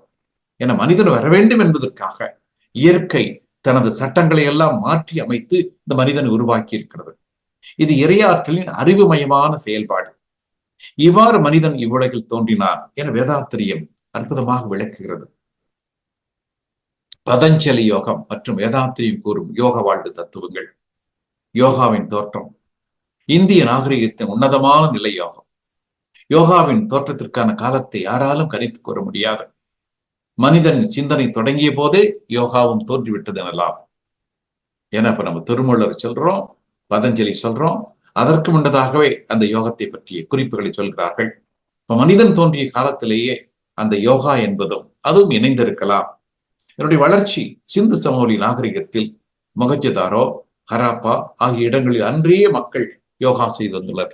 நம்ம இன்னைக்கு அந்த அந்த மொகஞ்சதாரோ, ஹராப்பா அந்த சிந்து சமவெளி நாகரிகத்தை பார்த்தீங்கன்னாக்கோ அங்க இருக்கக்கூடிய கட்டிடக்கலைகள், அந்த பொம்மைகள், அந்த உருவங்கள், அந்த பழைய பாத்திரங்கள், இவையற்றெல்லாம் வைத்து அந்த மனிதனை ஆராய்ச்சி செய்கின்ற போது அந்த காலத்திலேயே அந்த மனிதர்கள் தியானம் செய்திருக்கிறார்கள், அந்த மன ஒடுக்கத்திற்கான பயிற்சி முறையில் ஈடுபட்டிருக்கிறார்கள் என்பதற்கான சில ஆதாரங்கள் கிடைத்துள்ளன. யோக பொருள் விளக்கம். பொதுவாக யோகம் என்று சொன்னால் உயிருக்கும் உடலுக்குள்ள உறவறிந்து இனிமை காத்தல். யோகம் என்று சொன்னாலே இனிமை காத்தல், ஒன்றாகுதல், பதங்கமாதல், சீராகுதல் என்று பல அர்த்தங்களை கொடுக்கக்கூடியதாக வரும். மனதுக்கும் உயிருக்கும் உள்ள அந்த உறவை அறிந்து இனிமை காத்தல், தனி மனிதனுக்கு சமுதாயத்துக்கு இடையிலே இனிமை காத்தல், இறைவன் தான் பிரபஞ்சமாக இருக்கிறான், நானாகவும் இருக்கிறான் என்பதை உணர்ந்து அதில் ஒன்றுபட்டு அந்த நோக்கத்தில் இயற்கைக்கும் அறிவுக்கும் இடையே உறவு காத்தல். இந்த 4 வகையில் இனிமை காக்கக்கூடிய இணைப்பான ஒரு வாழ்க்கை நெறிதான் யோகம் என்பது. யோக தத்துவத்தின் முக்கிய நோக்கம் சுய உணர்வு, தன்னைத்தானே உணர்ந்து கொள்கள். தான் யார், எங்கிருந்து வந்திருக்கிறோம், அந்த அறிவு என்றால் என்ன, அறிவின் முழுமை எப்படி, தெய்வீகத்தின் ஐக்கியம் அடைதல், யூனியன் வித் டிவைன். பொதுவாக யோகா என்பது உடற்பயிற்சிக்கான ஆசனங்களை மட்டுமே குறிப்பதாகிய மேற்கத்திய உலகில் பார்க்கப்பட்டாலும் அதன் உண்மையான சாராம்சம் ஒருவரின் உடல், மனம் மற்றும் ஆன்மாவை ஒருங்கிணைத்து அந்த அமைதி, தெளிவு, உயர்ந்த நிலையை அடைவதாகும். The union of body, mind and soul. நம்ம உடல், உயிர், மனம் என்று சொல்கிறோமே, எல்லாவற்றையும் ஒருங்கிணைத்து அந்த மூலத்தை அறியக்கூடிய ஒரு நிலை. மனிதன் மனதின் குற்றம் இந்திரியங்களை வசப்படுத்தி அதனால் புருஷ ஞானத்திற்கு ஏற்றவனாக இருத்தலும், மனம் அதனால் மன தெளிவும் குவிந்தவனாக இருக்கும் நன்மையும் வாய்க்கிறான் அவர்கள் என்று மகிழ்ச்சியில் விளக்கம் தருகிறார். இதன் மூலம் அந்த தூய்மையை அடையக்கூடிய பக்குவம், மனதனுடைய தூய்மையை அடைந்து கருமையத்தில் தூய்மை பெற்று அந்த எல்லா பதிவுகளையும் நீக்கி அந்த இறைவனை உணரக்கூடிய நிலை. அகத்தவமோ உயிரினிலே அறிவை ஒடுக்கும் பயிற்சி. அகத்தவத்தால் மேலும் உயிர் அம்மாகி மெய்ப்பொருளாம், அகத்தவத்தால் வீடுணர்ந்து அமைதி பெற்று இன்புறலாம். ஆம், தவம் செய்ய செய்ய செய்ய அறிவு கூடுகிறது. அறிவு கூடுகின்ற போது அது அந்த இறைவனின் பேரறிவாக மாறுகிறது. அந்த பேரறிவு என்ற நிலையில் நிலைத்து இருப்பதைத்தான் வீடு வேறு என்று சொல்கிறார்கள். அதைத்தான் பேரின்பம் என்று சொல்கிறார்கள். இதன் மூலம் அறிவை உயர்த்தி மனதை வளப்படுத்தி வாழ்வை சிறப்பிக்கும் மனிதகுல வாழ்க்கை நெறியை கூறுவதே யோகத்தின் அந்த நோக்கம். பொதுவாக அந்த மனதில் இருக்கக்கூடிய மாசுகள், அதனை மும்மலங்கள் என்று சொல்வார்கள், ஆணவம், கன்மம், மாயை என்று சொல்லக்கூடியது, அதனை நீக்குவதற்கான பயிற்சி முறைகள். தன்னிலை விளக்கம் பெறுவதன் மூலமே அந்த உள்ளே உள்ள அரும்பொருளை உணர முடியும். அப்ப மனதை தூய்மை செய்கின்ற போதுதான் அந்த தூய்மையின் உள்ளே இருக்கக்கூடிய அந்த இறைநிலையை உணர்ந்து அனுபவிக்க முடியும். மனம் என்றால் என்ன என்பதை அருட்தந்தையர்கள் பல நிலைகளில் விளக்குகிறார்கள். இறைநிலை, பிரபஞ்ச தோற்றம், எல்லாவற்றுக்கும் மூலமானது அந்த விண்நிலை, அதனுடைய தோற்றங்கள், அலைநிலையான காந்தம், அழுத்தம், ஒளி, ஒளி, சுவை, மனம் என்று இவற்றை பற்றியெல்லாம் மகிழ்ச்சியுள்ள அற்புதமாக விளக்கி இருக்கிறார்கள். மனம் புலன் அறிவினில் உணர்வில் மயங்கிட மாயையாம், மனமதை தாழ்த்திட மயக்கத்தில் துன்பமே, மனமதை உயர்த்தினால் மட்டிலா இன்பமா, மனதிலே உலையெல்லாம் மற்றெங்கு தேடி, எல்லாம் மனசுக்குள்ள இருக்கு, மனதை பயன்படுத்தினா எல்லாமே முடியக்கூடிய ஒன்றுதான். இப்ப இங்க நம்ம சுருக்கமாக பதஞ்சலி யோகத்து, அந்த வேதாந்திரி யோகம், இதுல சில நிலைகளை பார்ப்போம். பதஞ்சலி யோகத்தில் சொல்லக்கூடிய யோகாசனங்கள், பிராணாயாமம், அதைத்தான் அருட்தந்தை வேதாத்திரி மகிழ்ச்சிகள் 9 வகையான உடற்பயிற்சியாகவும் காய்கள் பயிற்சியாகவும் ஜீவகாந்த பெருக்கு பயிற்சியாகவும் கொடுக்கிறார்கள். இதன் மூலமாக அந்த உடல் உயிர் ஒரு இனிமை காத்தல். அப்ப உடல் நலம், உடல் வலிமை, உயிர் வளம், நீண்ட ஆயுள் இவற்றையெல்லாம் பெறுவதற்கான வாய்ப்பு. அடுத்தது பிரத்யேகாரா தாரணா தியானம் என்று பதஞ்சலி யோகத்தில் சொல்லக்கூடியது. அதற்குத்தான் மகிழ்ச்சி அவர்கள் 9 வகையான தியான முறைகளை உருவாக்கி இருக்கிறார்கள். பிரணாயம், காயகல்ப யோகம், ஜீவகாந்த பெருக்க பயிற்சிகளை கொடுத்திருக்கிறார்கள். உயிர், மனம் என்ற நிலையிலே அது இனிமையாகக்கூடியது. மன அமைதி, மனவளம், மன தூய்மை, மனோ தைரியம் இவற்றை பெற முடியும். அடுத்தது இயமம், நியமம், கர்மயோகம். இந்த நிலைகளுக்குத்தான் அடையத்தான் அகத்தாய்வு, குணநல பேரு, வாழ்த்தும் பயணம், கர்மயோகம் இவற்றையெல்லாம் கொடுத்திருக்கிறார்கள். அப்ப இங்கு தான் சமுதாயம் நமக்கிடையே உறவு முறைகளை தெரிந்து கொள்ளலாம். மன தூய்மை, வினை தூய்மை, நட்பு நலம், கர்மய தூய்மை, நற்குணங்கள், குடும்ப அமைதி, சமுதாய அமைதி, உலக அமைதி என்ற இவற்றையெல்லாம் அடையக்கூடிய ஒரு பக்குவம் வருகின்ற நிலை. தற்காலத்து யோக நிறை, உடல் நலத்திற்கு மனநலத்திற்கும் அஷ்டாங்க யோகம். இந்திய யோக நெறி பிற நாடுகளுக்கு பரவியது விவேகானந்த காலத்திலே, யோகானந்த காலத்திலே, அரவிந்தர் காலத்திலே. ஒரு காலத்தில் பெண்கள் ஈடுபட முடியாத நிலை இருந்தது. ஆனால் அவற்றையெல்லாம் மாற்றி அருள் தந்தை அவர்கள் எளிமையான யோக முறையை கொடுத்திருக்கிறார்கள். எளிமையான குண்டலினி யோகம் என்று சொல்கிறோம். இதன் மூலமாக பெண்களும் பயிற்சி செய்யலாம். எல்லோரும் அந்த உடல் நல மனவளம் என்பதை அடையலாம்.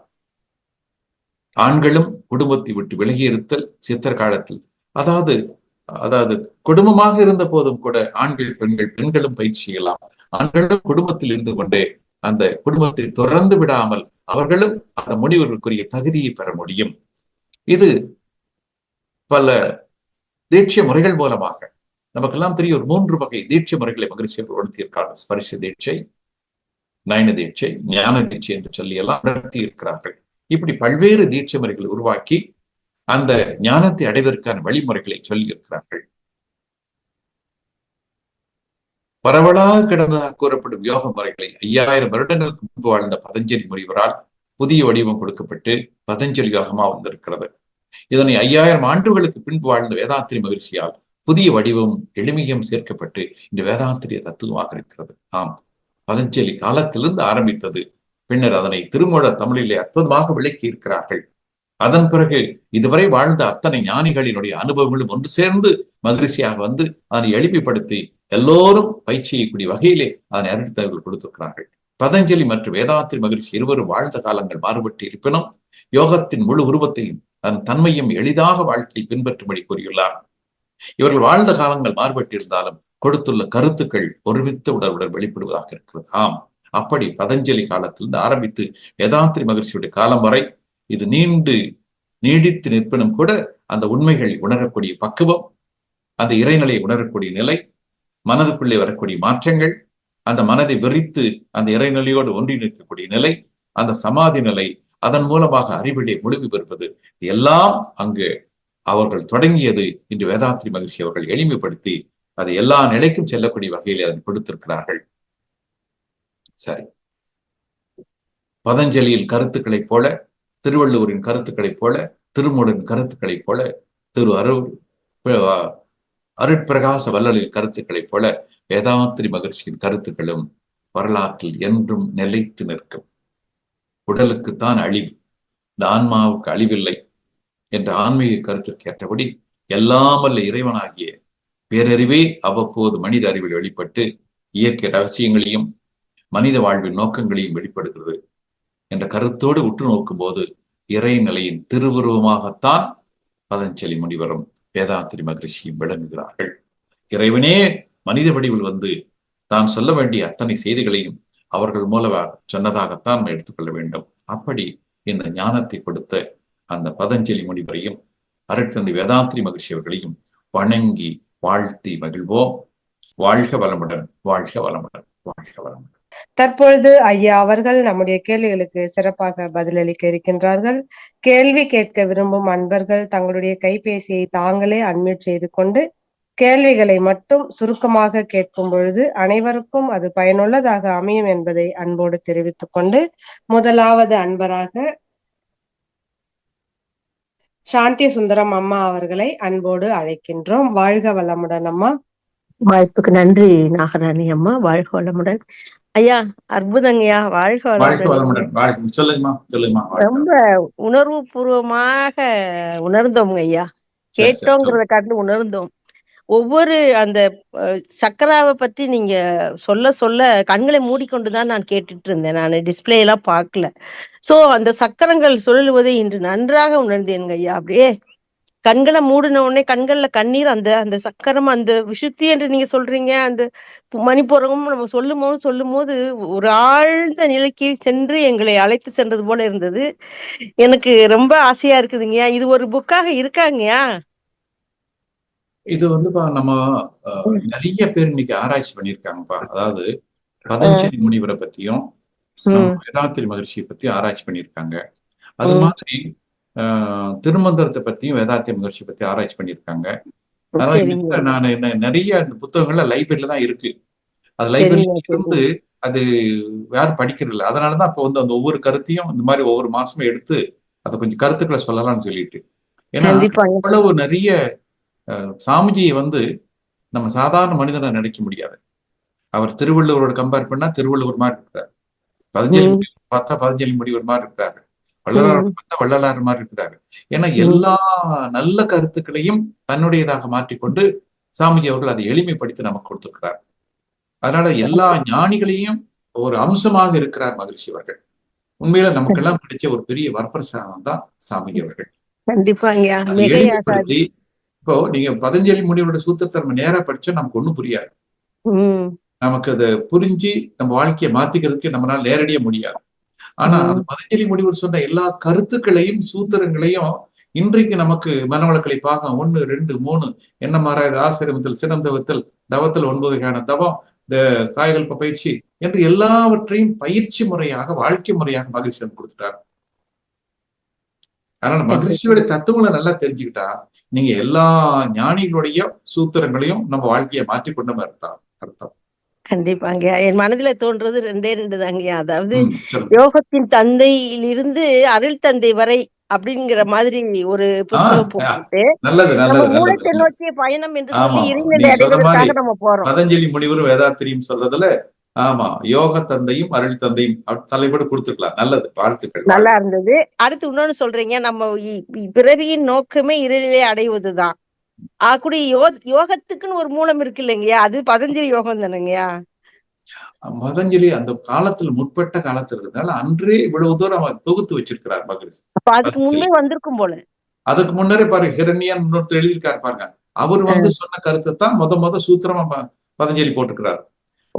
முன்னாடியே இன்னொருத்தர் சொல்லியிருக்காரு, அதைத்தான் சூத்திரமா வந்து அவர் பதஞ்சலி எழுதியிருக்காரு. அதுக்கு முன்னாடி நிறைய இருந்திருக்கு. அதனாலதான் அந்த யோகம் தோன்றின காலத்தை பார்த்தா மனுஷன் தோன்றின காலத்துல இருந்து யோகம் இருந்திருக்குன்னு சொல்றாங்க. வெவ்வேறு கருத்துக்கள் வந்திருக்குது. அத பதஞ்சலி காலத்துல கொஞ்சம் முறைப்படுத்தி இருக்கிறாங்க, சூத்திரங்களை கொண்டு வந்திருக்கிறாங்க. சரிங்க, ரொம்ப அற்புதங்கய்யா. உங்களோட அர்ப்பணி சிறக்க என்னுடைய வணக்கங்கள்ங்கய்யா. வாழ்த்துக்கள். வாழ்க. நன்றிங்க, நன்றி. நன்றிங்க நாகராணி அம்மா. நன்றிங்க அம்மா. வாழ்க வளமுடன். அடுத்த அன்பராக கணேஷ் ஐயா அவர்களை அன்போடு அழைக்கின்றோம். ஐயா வாழ்க வளமுடன். வாழ்க வளமுடன். வாழ்க சொல்லுங்க. வாழ்க. மகிழ்ச்சியோட தத்துவங்கள் வந்து நீ சொன்ன மாதிரி எளிமையான எங்களை மாதிரி ஆன்மீகத்துல முதல்ல வர்றவங்களுக்கு புரியுற மாதிரி யாரும் சொல்லலையா? அது ரொம்ப கொடுத்து வச்சிருக்கணும். 2வது பதஞ்சலி யோகத்தை படிக்கிறதுக்கு நமக்கு அந்த பொறுமை இல்லை, அதுக்கு அந்த ஞானமும் கிடையாது. மகிழ்ச்சி இன்னும் நம்ம அறிவியல் பூர்வமா சொன்னது இன்னும் பெரிய பெரிய விஷயங்கள். அதுல வந்து நம்ம ஒரு எந்த மாற்று கருத்தே இல்லை. இன்னைக்கு உள்ள ஆர்டிபிஷியல் இன்டெலிஜென்ஸ் வேர்ல்ட்ல இன்னைக்கு இருக்க இளைஞர்களுக்கு இந்த மாதிரி ஒரு சயின்டிபிக்கோட சொல்லினா தான் எந்த கருத்தும் போகும். அது நம்ம மகிழ்ச்சி ரொம்ப அழகா பண்ணியிருக்காரு. எனக்கு ஒரு சின்ன டவுட்யா, நம்ம இன்ஃபேக்ட் எனக்கு இந்த வட்டம் அந்த யோகா ஃபார் ஹியூமன் எக்ஸ்பென்ஸ் நம்ம அந்த ஜெயின் டிப்ளமோ படிக்கிற ஆப்பர்ச்சுனிட்டி கிடைச்சது. அதுல இறைஞானம் முழுவை பேர்ல நீங்க சொன்ன மாதிரி வேறுபட்ட 2 இனங்கள் ஒண்ணு சேரும் போது மனிதனம் தோண்டி இருக்குங்குது. பட் அதே புக்லயே சடுதி மாற்றம்னு திருப்பியும் சொல்றாங்க, மியூட்டேஷன் சொல்றாங்க. சோ மியூட்டேஷன்ங்கிறது சேஞ்ச் இன் டிஎன்ஏ சீக்வன்ஸ். அப்படி இருக்கும்போது நம்ம ஹோமோ சேப்பியன்ஸ் வர்றதுக்கு முன்னாடி ஹோமோ எரெக்டஸ் அந்த மாதிரி தான் வருது. அப்ப இது கொஞ்சம் ஒரு முரண்பாடா இருக்க மாதிரி இருக்கு. ஆனா மகிழ்ச்சியும் சொல்றாரு, டார்வின் தியரி தான் சொல்றாரு. பட் சயின்ஸா பாத்தீங்கன்னா மியூட்டேஷன் வந்து maybe because of chemical, because of viral infections அப்பதான் வரும் அப்படின்னு வருது. நம்ம 2 உயிரின கலப்பு இருக்காயா இல்ல அந்த மாதிரி ஹோமோ எரெக்டஸ் ஹோமோ சேப்பியன்ஸ் அப்படின்னு வராங்க? வந்து மனிதன் தோன்றியது மனித இனத்தில் இருந்தல்ல. அங்க வந்து ஆரம்ப நிலை பாத்தீங்கன்னாக்கா நம்ம வந்து இப்ப இதுல கூட இந்த தசாவதாரத்துல கூட பாத்தீங்கன்னாக்கா ஒவ்வொரு அவதாரமா வந்து கடைசியில வந்து அதாவது ஒரு குரங்கு மாதிரி இருக்கக்கூடிய அமைப்பும் சிங்கம் மாதிரி இருக்கக்கூடிய அமைப்பும் சேர்ந்து அந்த நரசிம்ம அவதாரம் சொல்றாங்க இல்லைங்களா, அது வந்து ஒரு தோராயமா சொல்றாங்க. அந்த தோராயமா சொல்றதுல நிறைய உண்மைகள் இருக்கு. அதாவது ஒரு குரங்கு மாதிரி இருக்கக்கூடிய ஒரு அமைப்பும் சிங்க மாதிரி இருக்கக்கூடிய ஒரு அமைப்பும் ஒன்று கூடி தோன்றி இருக்கலாம். பொதுவா இயற்கை சட்டம் குரங்கு குரங்கோட தான் சேரும், குரங்கு குட்டி தான் வரும்.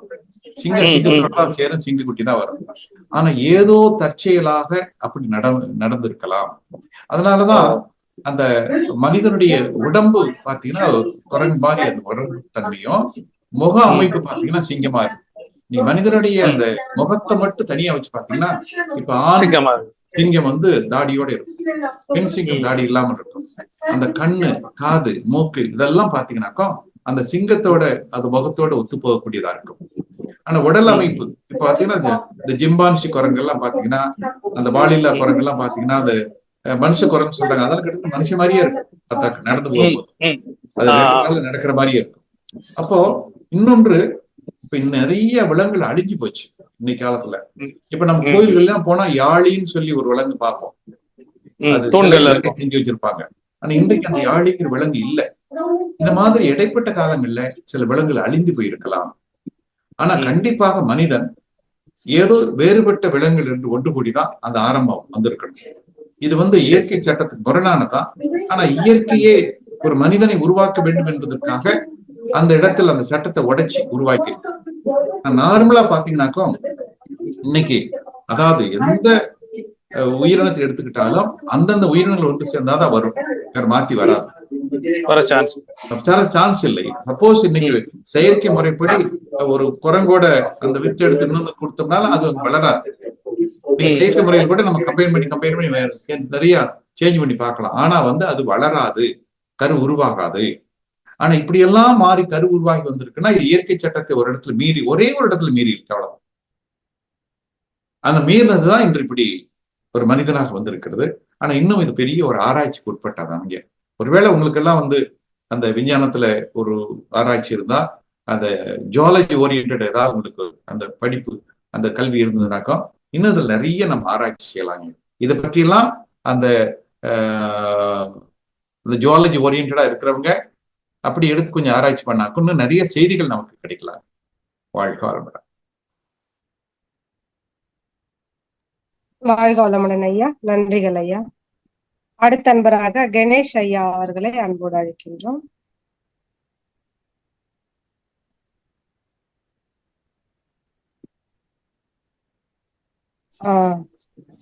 மணிவண்ணன் அவர்களே அன்போடு சொல்லுங்க ஐயா, பேசலாங்க ஐயா. நீங்க இல்லையா நம்ம முடிச்சிட்டா? இல்ல இதே மாதிரி திருப்பி நடக்குமான்னு கேக்குறேன். இதே மாதிரி வர சான்ஸ் இருக்கா ஐயா? திருப்பி இயற்கை இதே மாதிரி இனி மனிதனுக்கு மேல வேற என்ன வரலாம் நினைக்கிறீங்க? மனிதன் தான் அந்த இறைநிலையின் உச்ச நிலையில் இருக்கிறான். மனிதன் அந்த தன்னுடைய மனித நிலையிலிருந்து தெய்வம் என்ற நிலை வரை எல்லாவற்றையும் உணரக்கூட பேறு பெற்று இருக்கிறான். அப்போ தேவைகள் பூர்த்தியான பிறகு மறுபடியும் இன்னொரு பெரிய அட்டம்ப்ட் வேண்டியதில்லை. நீங்க வேணுமா அப்படி தேவைப்படுமா, அப்படிப்பட்ட அடுத்த நிலை மனிதன் எப்படி இருக்கணும் என்று வேணும் ஒரு கற்பனை பண்ணி பாருங்க. அது நல்ல கருத்தா இருந்தா அனுப்பி வைங்க. அது வந்து இறைவன் ஏற்றுக்கொள்வானா என்னன்னு பார்க்கலாம். நன்றிகள் ஐயா, வாழ்க வளமுடன் ஐயா. அடுத்த அன்பராக மன்னன் உமாசங்கர் ஐயா அவர்களை அன்போடு அழைக்கின்றோம். வாழ்க வளமுடன். உங்களுக்கு அட்மிட் கொடுத்திருக்கோம், நீங்க அட்மிட் பண்ணிட்டு ஐயா கிட்ட பேசலாங்க ஐயா. மன்னன் உமாசங்கர், உங்க சைடுல நீங்க கொஞ்சம் அட்மிட் பண்ணிக்கங்க. வாழ்க வளமுடன்.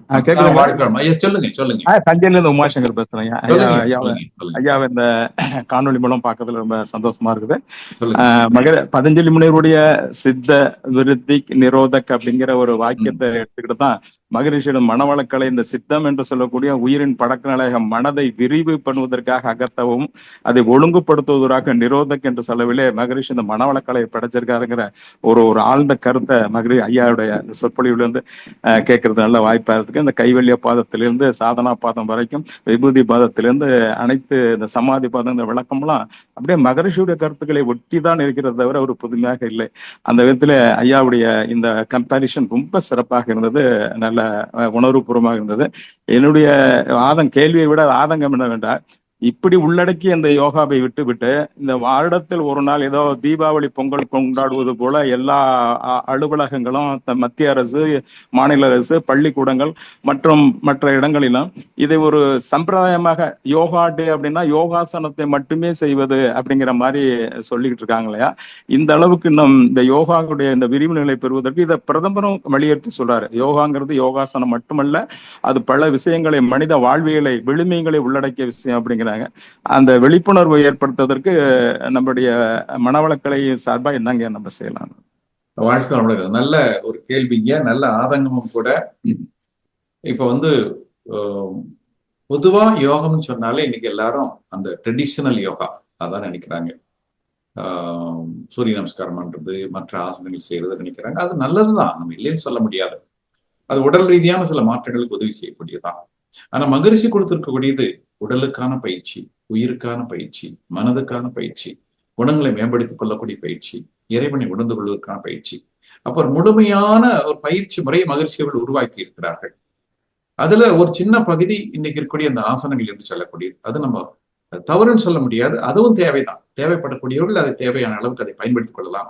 ஆனா இன்றைக்கு நம்ம வேதாத்திரியம் வெளியே தெரியாதனால, இப்ப வேதாந்தத்துல நீங்க பேசுறீங்க, உங்களுக்கு தெரிஞ்சிருக்குது, பயிற்சி பண்ணிருக்கீங்க, அனுபவிச்சிருக்கீங்க, அதனால இது உங்களுக்கு மேன்மை தெரியுது. ஆனா இன்னும் இத்தனை கோடி மக்களுக்கு வேதாத்திரியம்னா என்னன்னு தெரியாது. அதனால இப்ப கொஞ்சம் கொஞ்சமா நம்ம வளர்ந்துகிட்டு இருக்கிறோம். நம்ம கொஞ்சம் அடுத்த கட்ட நிகழ்ச்சிக்கு நம்ம போகலாம். இப்ப இன்றைக்கு நம்ம யோகா டே நம்ம மன்றத்து சார்பில் கொண்டாடும் போது நம்ம என்ன பண்றோம், ஒரு 70% நம்முடைய யோகா பயிற்சிகள் எல்லாம் சொல்லிட்டு ஒரு 30% அந்த ஆசனங்கள் ஒண்ணு சேர்த்து நீங்க யோகா டே கொண்டாடணும். அப்ப இந்த மாதிரி வருகின்ற போது நாம அவங்களை விட்டுட்டு போக முடியாது, கொஞ்சம் இணைஞ்சு செய்ய வேண்டியிருக்கு. அப்பதான் யோகான்னு சொன்னாலே எல்லாரும் அந்த ஆசனங்கள் தான் நினைக்கிறாங்க. அப்போ ஒரு அரசாங்கத்தோட சமுதாயத்தோட ஒத்து போகும்போது அதுல சில பயிற்சிகள் நம்ம எடுத்துக்கிட்டு நம்முடைய மகிழ்ச்சியோட கொடுக்கலாம். இப்ப பாருங்க, நீங்க போய் இப்ப பதஞ்சலி சூத்திரத்தை நீங்க எடுத்து புத்தகத்தை வாங்கி படிச்சு பார்த்தாக்கும் கொஞ்ச நேரத்துல தூக்கம் வந்துடும், அதுக்கு மேல என்னன்னு தெரியாது. ஆனா அதே சமயத்துல அதுல இருக்கிற அத்தனையும் மகிழ்ச்சி அவர்கள் நம்முடைய மனவளக்கலை பாகம் 1, 2, 3 உடற்பயிற்சி காயில் பயிற்சி எல்லாத்துக்கும் கொடுத்துட்டாரு. அத்தனையும் வந்துடும். ஆனா எவ்வளவு எளிமையா இருக்கு பயிற்சி பண்றதுக்கு. பயிற்சி பண்ணா பலனை அடைய முடியுது நம்ம. ஆக இன்னும் சொல்ல போனா அந்த காலத்தில் யோகா சூத்திரங்கள் என்ற வகையில் அந்த பதஞ்சலி மற்ற முடிவுகள் எல்லாம் என்ன செய்தார்களோ அவர்கள்தான் இன்று மகரிஷியின் வடிவிலே அதை எளிமைப்படுத்தி நமக்கெல்லாம் கொடுத்திருக்கிறார்கள். நம்ம அந்த உருவங்கள் மாறலாமே ஒழிய செய்திகள் அது ஒன்றாகத்தான் இருக்கும். அப்படி அந்த மகான்கள் எல்லாம் ஒன்று சேர்ந்த ஒரு அமைப்பு தான் நம்ம வேதாத்திரி மகிழ்ச்சின்னு வச்சுக்கலாம். இப்ப நம்ம அதை பரப்ப முயற்சி பண்ணணும்.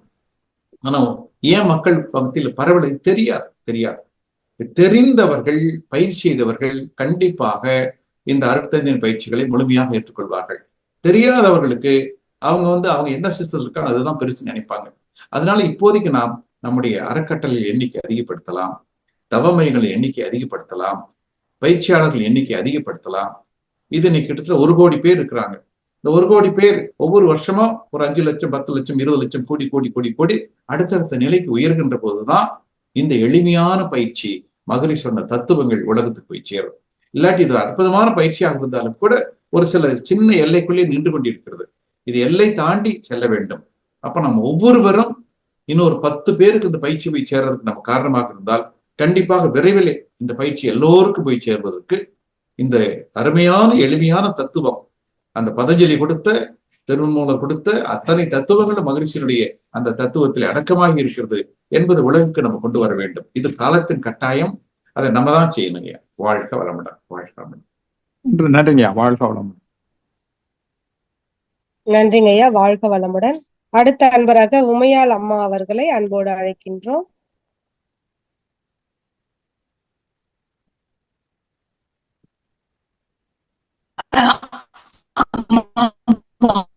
வாழ்க வளமுடன்மா. வாய்ப்புக்கு நன்றிம்மா. ஐயா வாழ்க வளமுடன் ஐயா. வாழ்க்கை வளமுடன். சொல்லுங்கம்மா.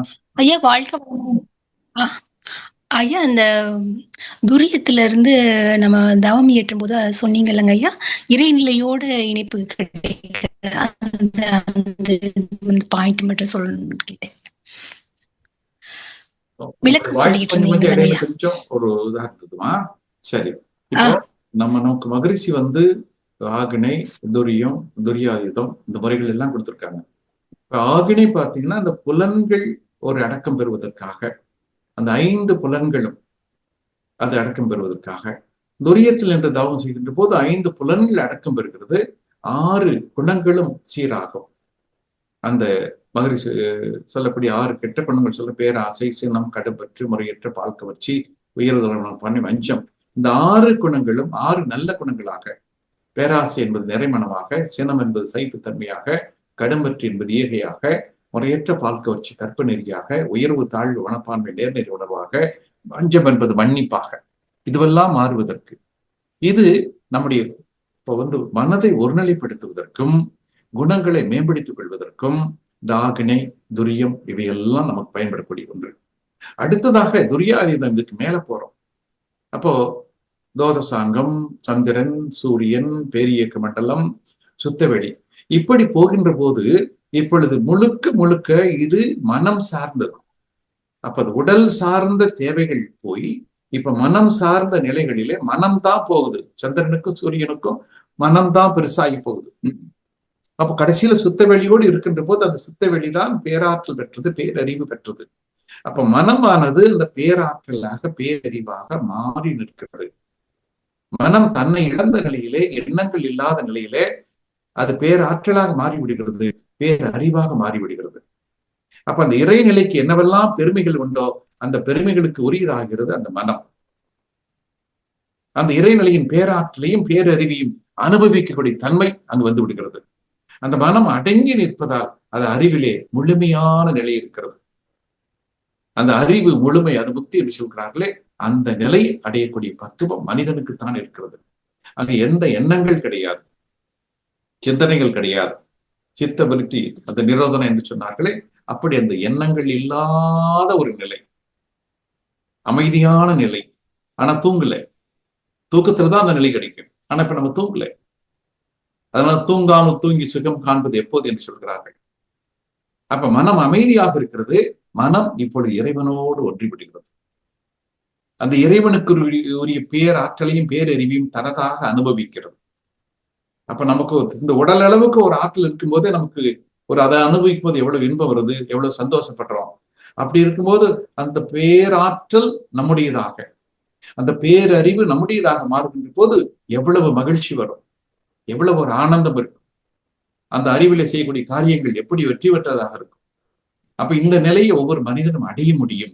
அதற்குத்தான் அருட்தந்தை அவர்கள் அந்த துரியாதீதம், சமாதி நிலை என்றெல்லாம் சொல்லியிருக்கிறார்கள். எப்படி அந்த அஷ்டாங்க யோகத்திலே சமாதிகளை சொன்னார்களோ அதை பத்தி பாரு விரிவாக சொல்லியிருக்கிறார். அத்தனை சூத்திரங்கள் வச்சு சொல்லியிருக்கிறாங்க. ஆனா மகரிஷி அவர்கள் அந்த துரியாதீதத்திலே, சுத்த வெளியிலே அந்த மனதை விரித்து விரித்து விரித்து விரித்து எண்ணங்கள் இல்லாத நிலையிலே அதுவாக மாறிவிடுகிறோம் என்று எவ்வளவு எளிமையா சொல்லியிருக்கார் பாருங்க. ஆகவே நமக்கு சூத்திரங்கள் சொன்ன அத்தனையும் மகரிஷி அவர்கள் எளிமைப்படுத்தி கொடுத்திருக்கிறார்கள். அப்ப ஆகனை, துரியம் இவையெல்லாம் உடல் சார்ந்த மையங்கள். அங்கு அந்த அழுத்தத்தை உணர்வாக பெறுகிறோம். ஆகலியின் புலன்கள் அடக்கம் பெறுகிறது. அந்த துரியத்தில் புலன்கள் மேலும் அடக்கம் பெறுகிறது. அந்த குணங்கள் எல்லாம் சீராக ஆரம்பிக்கின்றன. நல்ல குணங்கள் தான் துரியத்துக்கு வரும்போது வரும். அந்த துரியம் நல்ல அழுத்தம் பெற்ற பிறகு, அதன் பிறகு துரியாதீதம் செல்லுகின்ற போது அது இறைநிலையை நோக்கிய பயணம், அந்த இறைவனாகவே மாறக்கூடிய தன்மை. கடைசியில் அந்த துரியாதீதத்துல சுத்த வெளியோடு நிற்கின்ற போது அதுதான் சமாதி நிலை என்று சொல்கிறோம். அதாவது சமம் பிளஸ் ஆதி, ஆதிக்கு சமமாக நிற்கக்கூடிய நிலை, அங்க எண்ணங்கள் இல்லாத நிலை.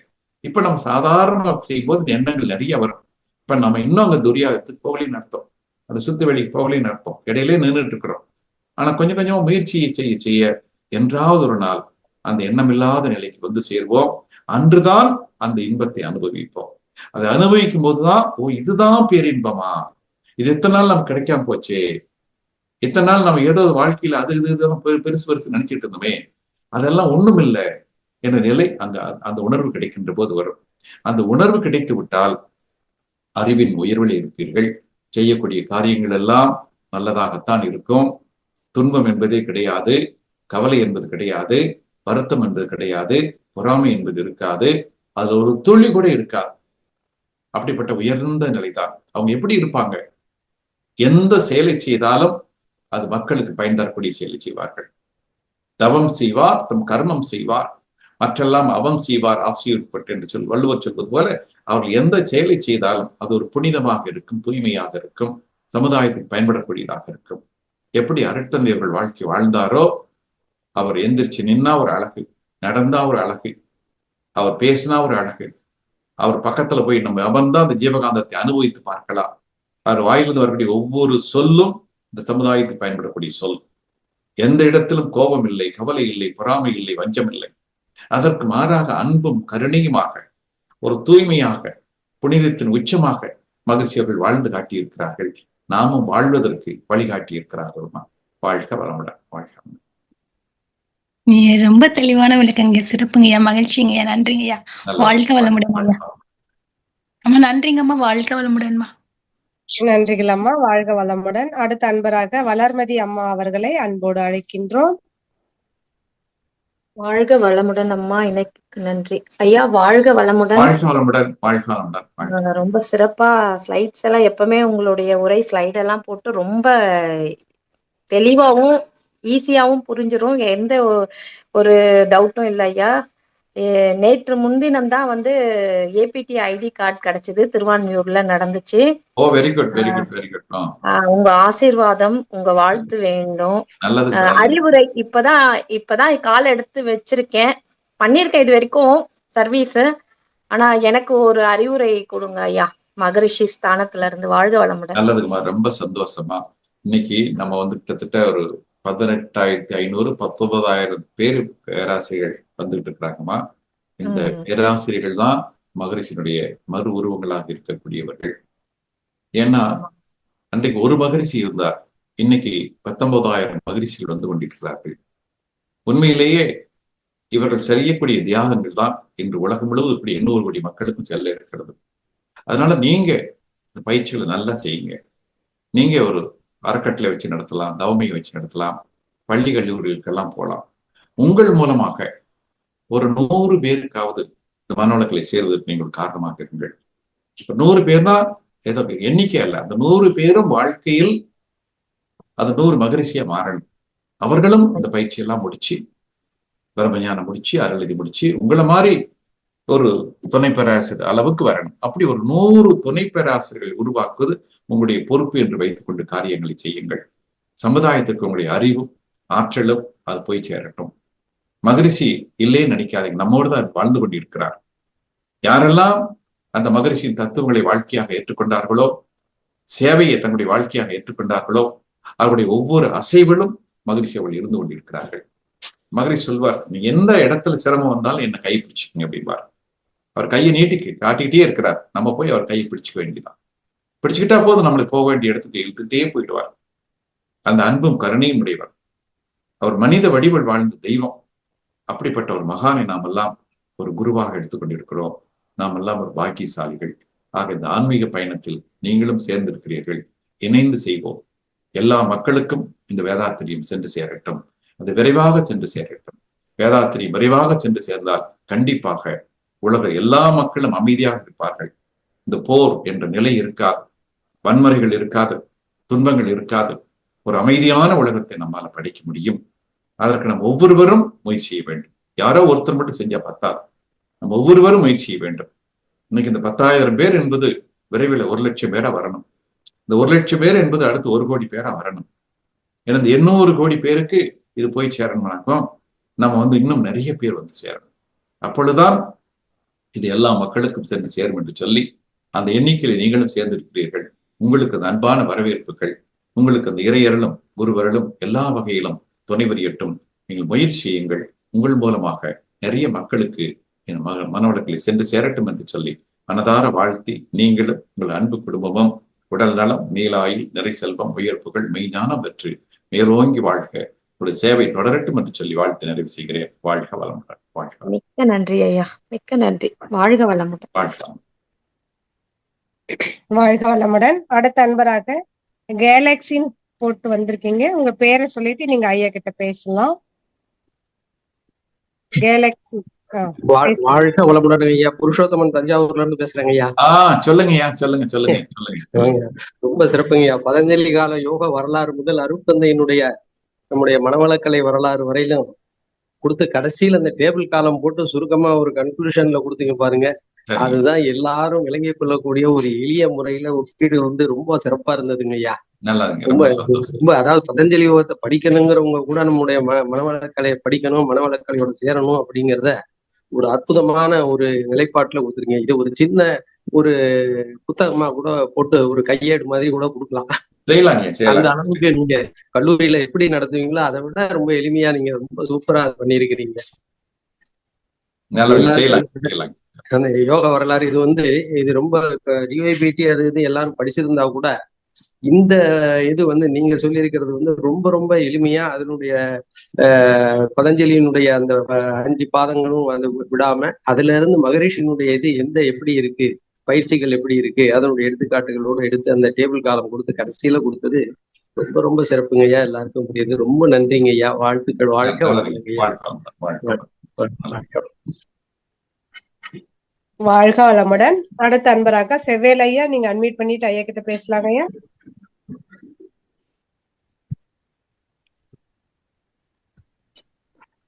வாழ்க வளமுடன் அம்மா. வாழ்க வளமுடன். ரொம்ப சிறப்பாக இருந்தது ஐயா.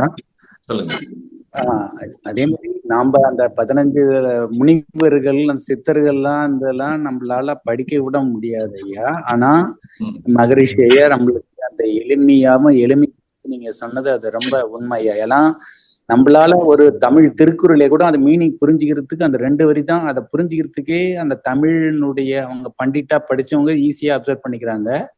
நாம அதை புரிஞ்சுக்கிட்டு அதை நம்ம ஒரு ஸ்பீச் கொடுக்கல கூட நம்ம 2-3 டைம் ப்ரிப்பேர் பண்ணாதான் அதை வந்து என்னான்னு நம்ம புரிஞ்சிக்க முடியுது. அந்த அளவுக்கு எளிமையா கொடுத்துருக்காரு மகரிஷி. அதுவும் வந்து நம்ம பயிற்சி செய்ய அதனுடைய மகிழ்ச்சியும் ஆனந்தம் நம்ம இருக்க நம்மளுக்கு பெருகிட்டு தான் இருக்குது ஐயா. ஆனாலும் நீங்க சொல்றீங்க இந்த படத்துலயும் நீங்க நடிச்சீங்க, அது 1 hour தான் ஓடிச்சு, ரொம்ப சிறப்பாக இருந்தது. அதே மாதிரி நீங்க சொல்றீங்க ஐயா, நீங்க போர் இல்லாத நல்லுலகம்லாம்ன்றீங்க. இப்ப பாருங்க, நான் இருக்கிற இடத்துக்கெல்லாம் குண்டு மழை பயங்கரமா அணு உலையே தொலைக்கிறானுங்க. அவன் பாருங்க எந்த அளவுக்கு அவன் வெறி, அந்த மனசு மனிதனுடைய மனம் எப்படி இருக்குன்னு பார்த்தா மனசே ரொம்ப கஷ்டப்படுது. எவ்வளவு மக்கள் அந்த கதிர்வீச்சுல பாதிப்படைவாங்கன்னு கூட இல்லாத அந்த அளவுக்கு அந்த போர் நடந்துகிட்டு இருக்கு ஐயா. அவன் வந்து அந்த பொருளாதாரத்தை அழிக்கணும்னு நினைச்சிட்டு அது மாரி பண்ணிட்டு இருக்காங்க ஐயா. ரொம்ப மனசுக்கு சங்கடமா இருக்குது. ஏன்னா பொருளாதாரம் நலிவடைஞ்சுன்னா எல்லா மக்களுக்கும் வேலையில்லா திண்டாட்டம் அதிகமாகவும் ரொம்ப கஷ்டங்கள் ஏற்படும். எவ்வளவு அந்த எத்தனை வருஷமா உருவாக்கின இந்த கட்டடங்கள்லாம் பார்த்துனா மனசே ரொம்ப சிரமமா இருக்கு. நீங்க சொன்னீங்க இன்னும் நம்ம மனவளக்க அன்பர்கள் அதிகமா வரும். உண்மைதான் ஐயா. ஆனாலும் இந்த மனவளக்கலை அன்பர்கள் நம்மளும் எவ்வளவு சிரமப்படுத்தி கொட்டாலும் வராங்க, அந்த பாவனைகள் கர்மவினைகள்னால ஓடி போயிடுறாங்க. ஆனாலும் நாமளும் சிரமப்படுத்தாத அவங்கள எவ்வளவு தூரம் ஒரு 15 பேர் வந்தாங்கன்னா 2 பேர் நிக்கிறாங்க. அது 2 பேரும் நம்ம எடுத்துட்டு வந்து சேர்க்கறதுக்குள்ள நம்ம அந்த பொறுப்பாசிரியருக்கு எவ்வளவு சிரமங்கள் இருக்குன்னு தெரியுது. ஆனா அந்த மகரிஷியை எவ்வளவு தூரம் அந்த உணர்ந்து நம்ம பக்குவமா அந்த 3ஆம் கிளாஸ் படிச்சு இவ்வளவு தூரம் உணர்ந்து சொல்லிக்கிட்டா ரொம்ப நல்லதுங்க ஐயா. நம்ம இன்னும் பண்படுறதுக்கு நம்ம என்னென்ன வழிகள் செய்யலாம் ஐயா. வாழ்க்கை ஐயா, நல்ல சிந்தனை. நீங்க வந்து அந்த போரை பத்தி சொன்னீங்க, அதனுடைய கொடுமைகளை பத்தி சொன்னீங்கய்யா. கண்டிப்பாக இதெல்லாம் மாறணும். இப்போ நம்ம போய் நேரடியா போய் போரை தடுத்து நிறுத்த முடியாது.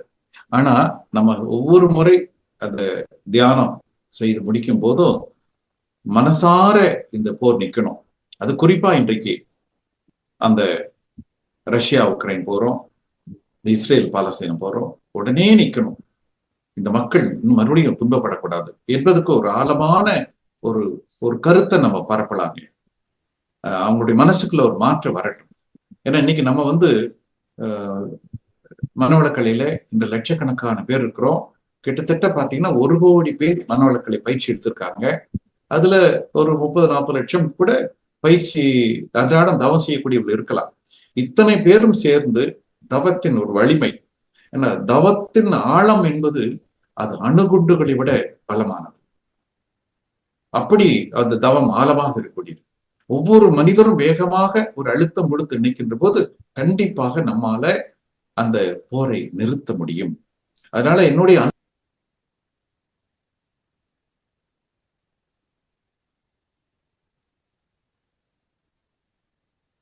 கட்டாயிடுத்துங்க ஐயா.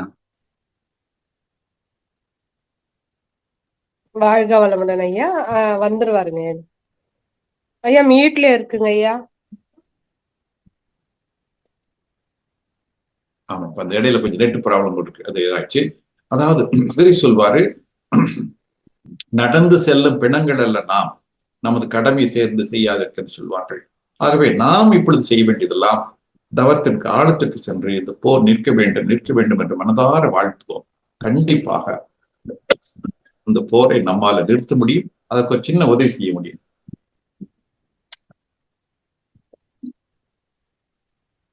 மகிரி சொல்லியிருக்கக்கூடிய அந்த கருத்து, வாழ்க வையகம், வாழ்க வையகம், வாழ்க வளமுடன். ஒவ்வொருத்தரும் டெய்லி ஒரு 25 முறை 50 முறை சொல்லலாம். அந்த உலகில் உள்ள பொறுப்புடைய தலைவர் எல்லாம் என்று சொல்லுகின்ற போது இன்றைக்கு இந்த நாட்டில் இருக்கக்கூடிய அந்த போருக்கான காரணமுடைய தலைவர்களை எல்லாம் நினைச்சு பார்த்து அந்த மனசு அமைதி பெறணும் நினைக்கலாம். உயிரறிவை உள்ளுணர்வாய் பெறுதல் வேண்டும். உலகனைத்து நாடுகளின் எல்லை காக்க ஓருலக கூட்டாட்சி வலுவாய் வேண்டும். உலகில் போர் பகை அச்சமின்றி மக்கள் உழைத்துண்டு வளம் காத்து வாழ வேண்டும். உலகெங்கு மனித குலம் அமைதி என்னும் ஒரு வற்றாத நன்னிதி பெற்று உயரும். இத வார்த்தையா சொல்லாம உணர்வுகளாக, என்ன அலைகளாக அந்த தவத்தின் ஆழத்தில் வெளிப்படுத்தினால் கண்டிப்பாக இந்த போர் விரைவிலே ஒரு முடிவுக்கு வரும். அந்த நம்பிக்கையோடு நாம் தவத்தின் ஆழத்திற்கு சென்று வாழ்த்தலாம். ஒருத்தர் வாழ்த்தலாம், 5 பேர் வாழ்த்தலாம், 10 பேர் வாழ்த்தலாம், 100 பேர் வாழ்த்தலாம், 1000 பேர் வாழ்த்தலாம், 1,00,000 பேர் வாழ்த்தலாம். அப்படி ஒரு நிலை வந்தால் கண்டிப்பாக போர் நின்றே தீரும். அந்த நம்பிக்கையோடு செய்வோம். வாழ்க வளமுடன், வாழ்க வளமுடன். மிக்க மகிழ்ச்சி ஐயா, சிறப்பு ஐயா, வாழ்க வளமுடன் ஐயா. இந்த படம்ன்றது 1 மணி நேரம் தானுங்களா ஐயா அந்த படம்? படம் வந்துங்க இப்ப 47 நிமிஷம், 52 நிமிஷம், அதுக்கு மேல 1.5 மணி நேரம், 2 மணி நேரம் என்று 2-3 பிரிவுகளா அதை வச்சிருக்கிறாங்க ஐயா.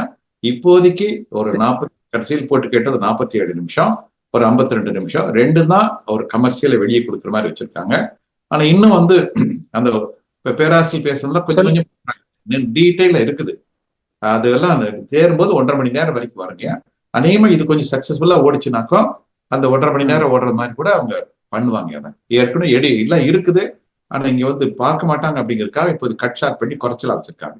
வாழ்க்கை வரமாட்டோம். சரிங்க ஐயா, ரொம்ப நல்லதுங்க ஐயா. ரிலீஸ் ஆயிடுச்சுங்களா ஐயா படம்?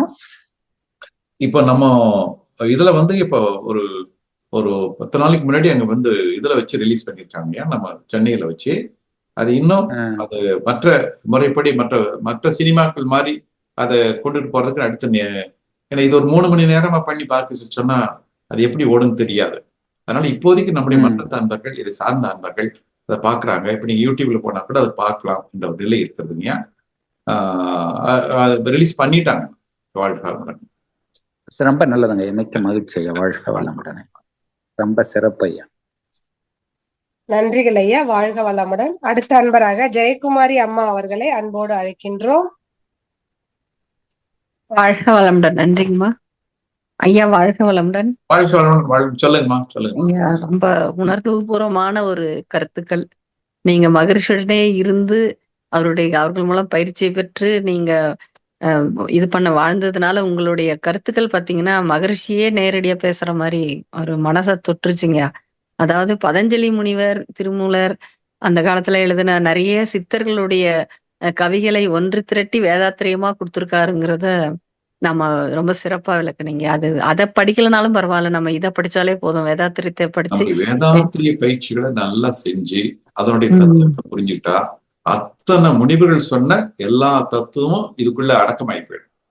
ஆமாங்க. அது அந்த மனச அப்படியே ரொம்ப இப்ப நீங்க சொன்னாங்க இல்லைங்களா ஐயா, நீங்க சொன்னீங்க, அந்த போரில்லா நல்லுலகம் வர்றதுக்கு நம்ம வந்து அந்த உலகிலுள்ள பொறுப்புடைய தலைவரெல்லாம் என்ற பாடல உணர்வுபூர்வமா சொல்லணும் அப்படின்னு சொல்லிட்டு, உண்மையிலேயேங்க காலையில கூட ஒரு இதுல செல்லுல பார்த்தேன்.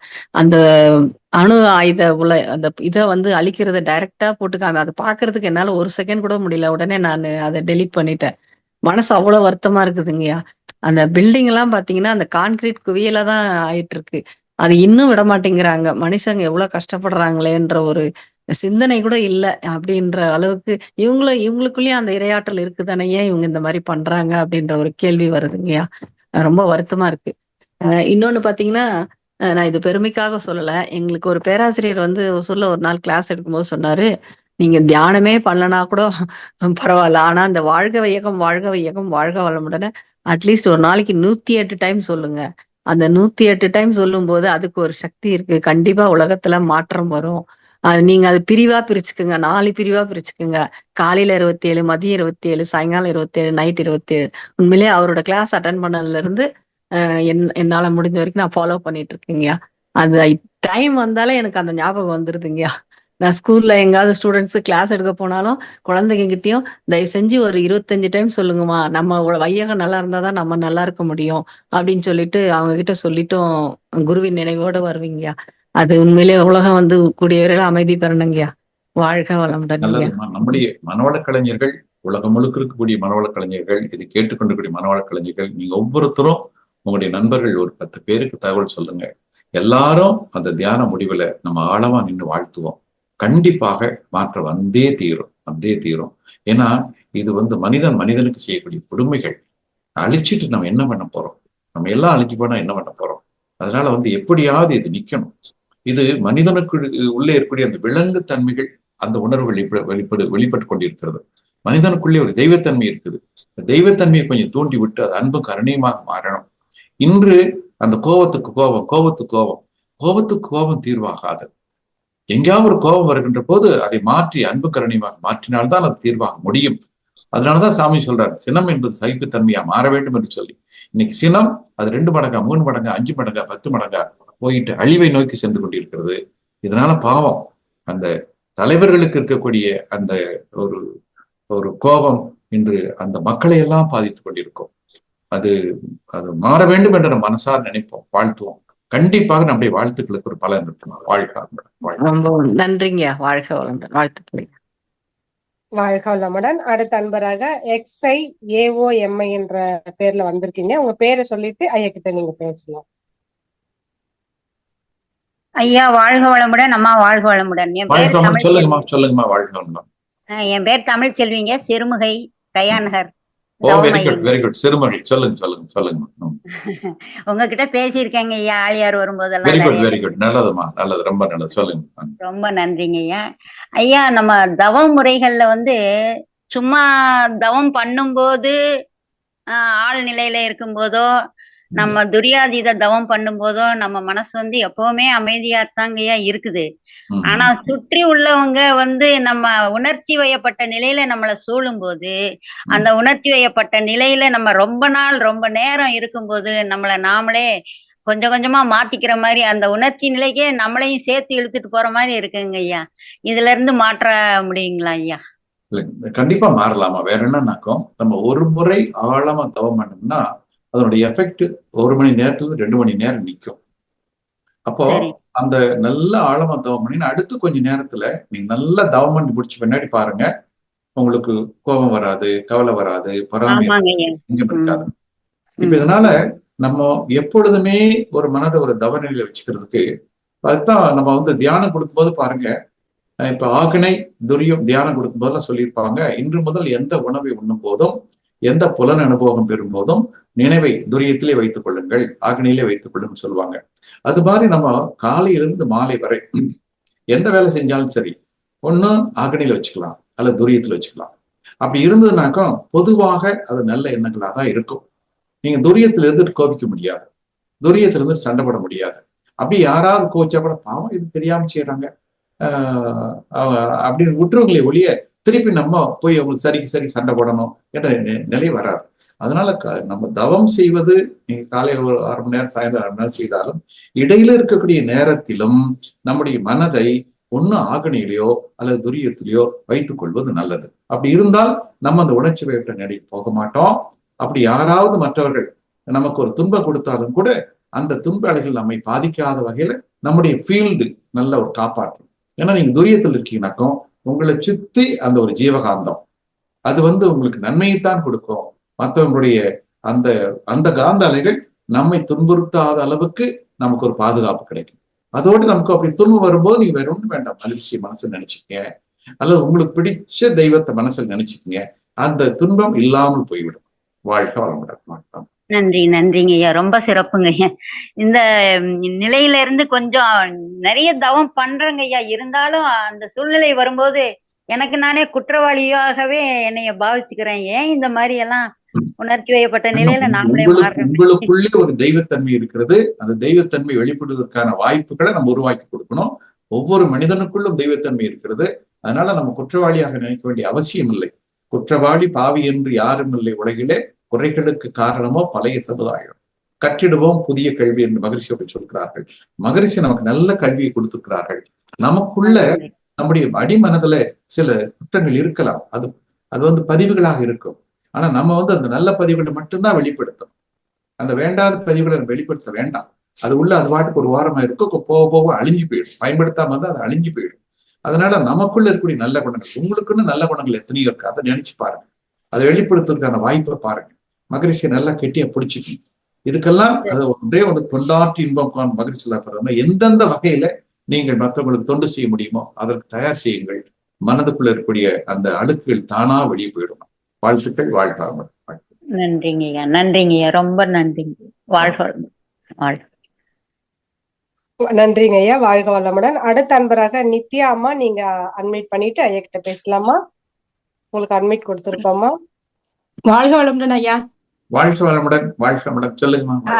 ரொம்ப நன்றி ஐயா. இன்னைக்கு நான் இதெல்லாம் முடிச்சுட்டேன், பிரம்மஞானம் முடிச்சாச்சு.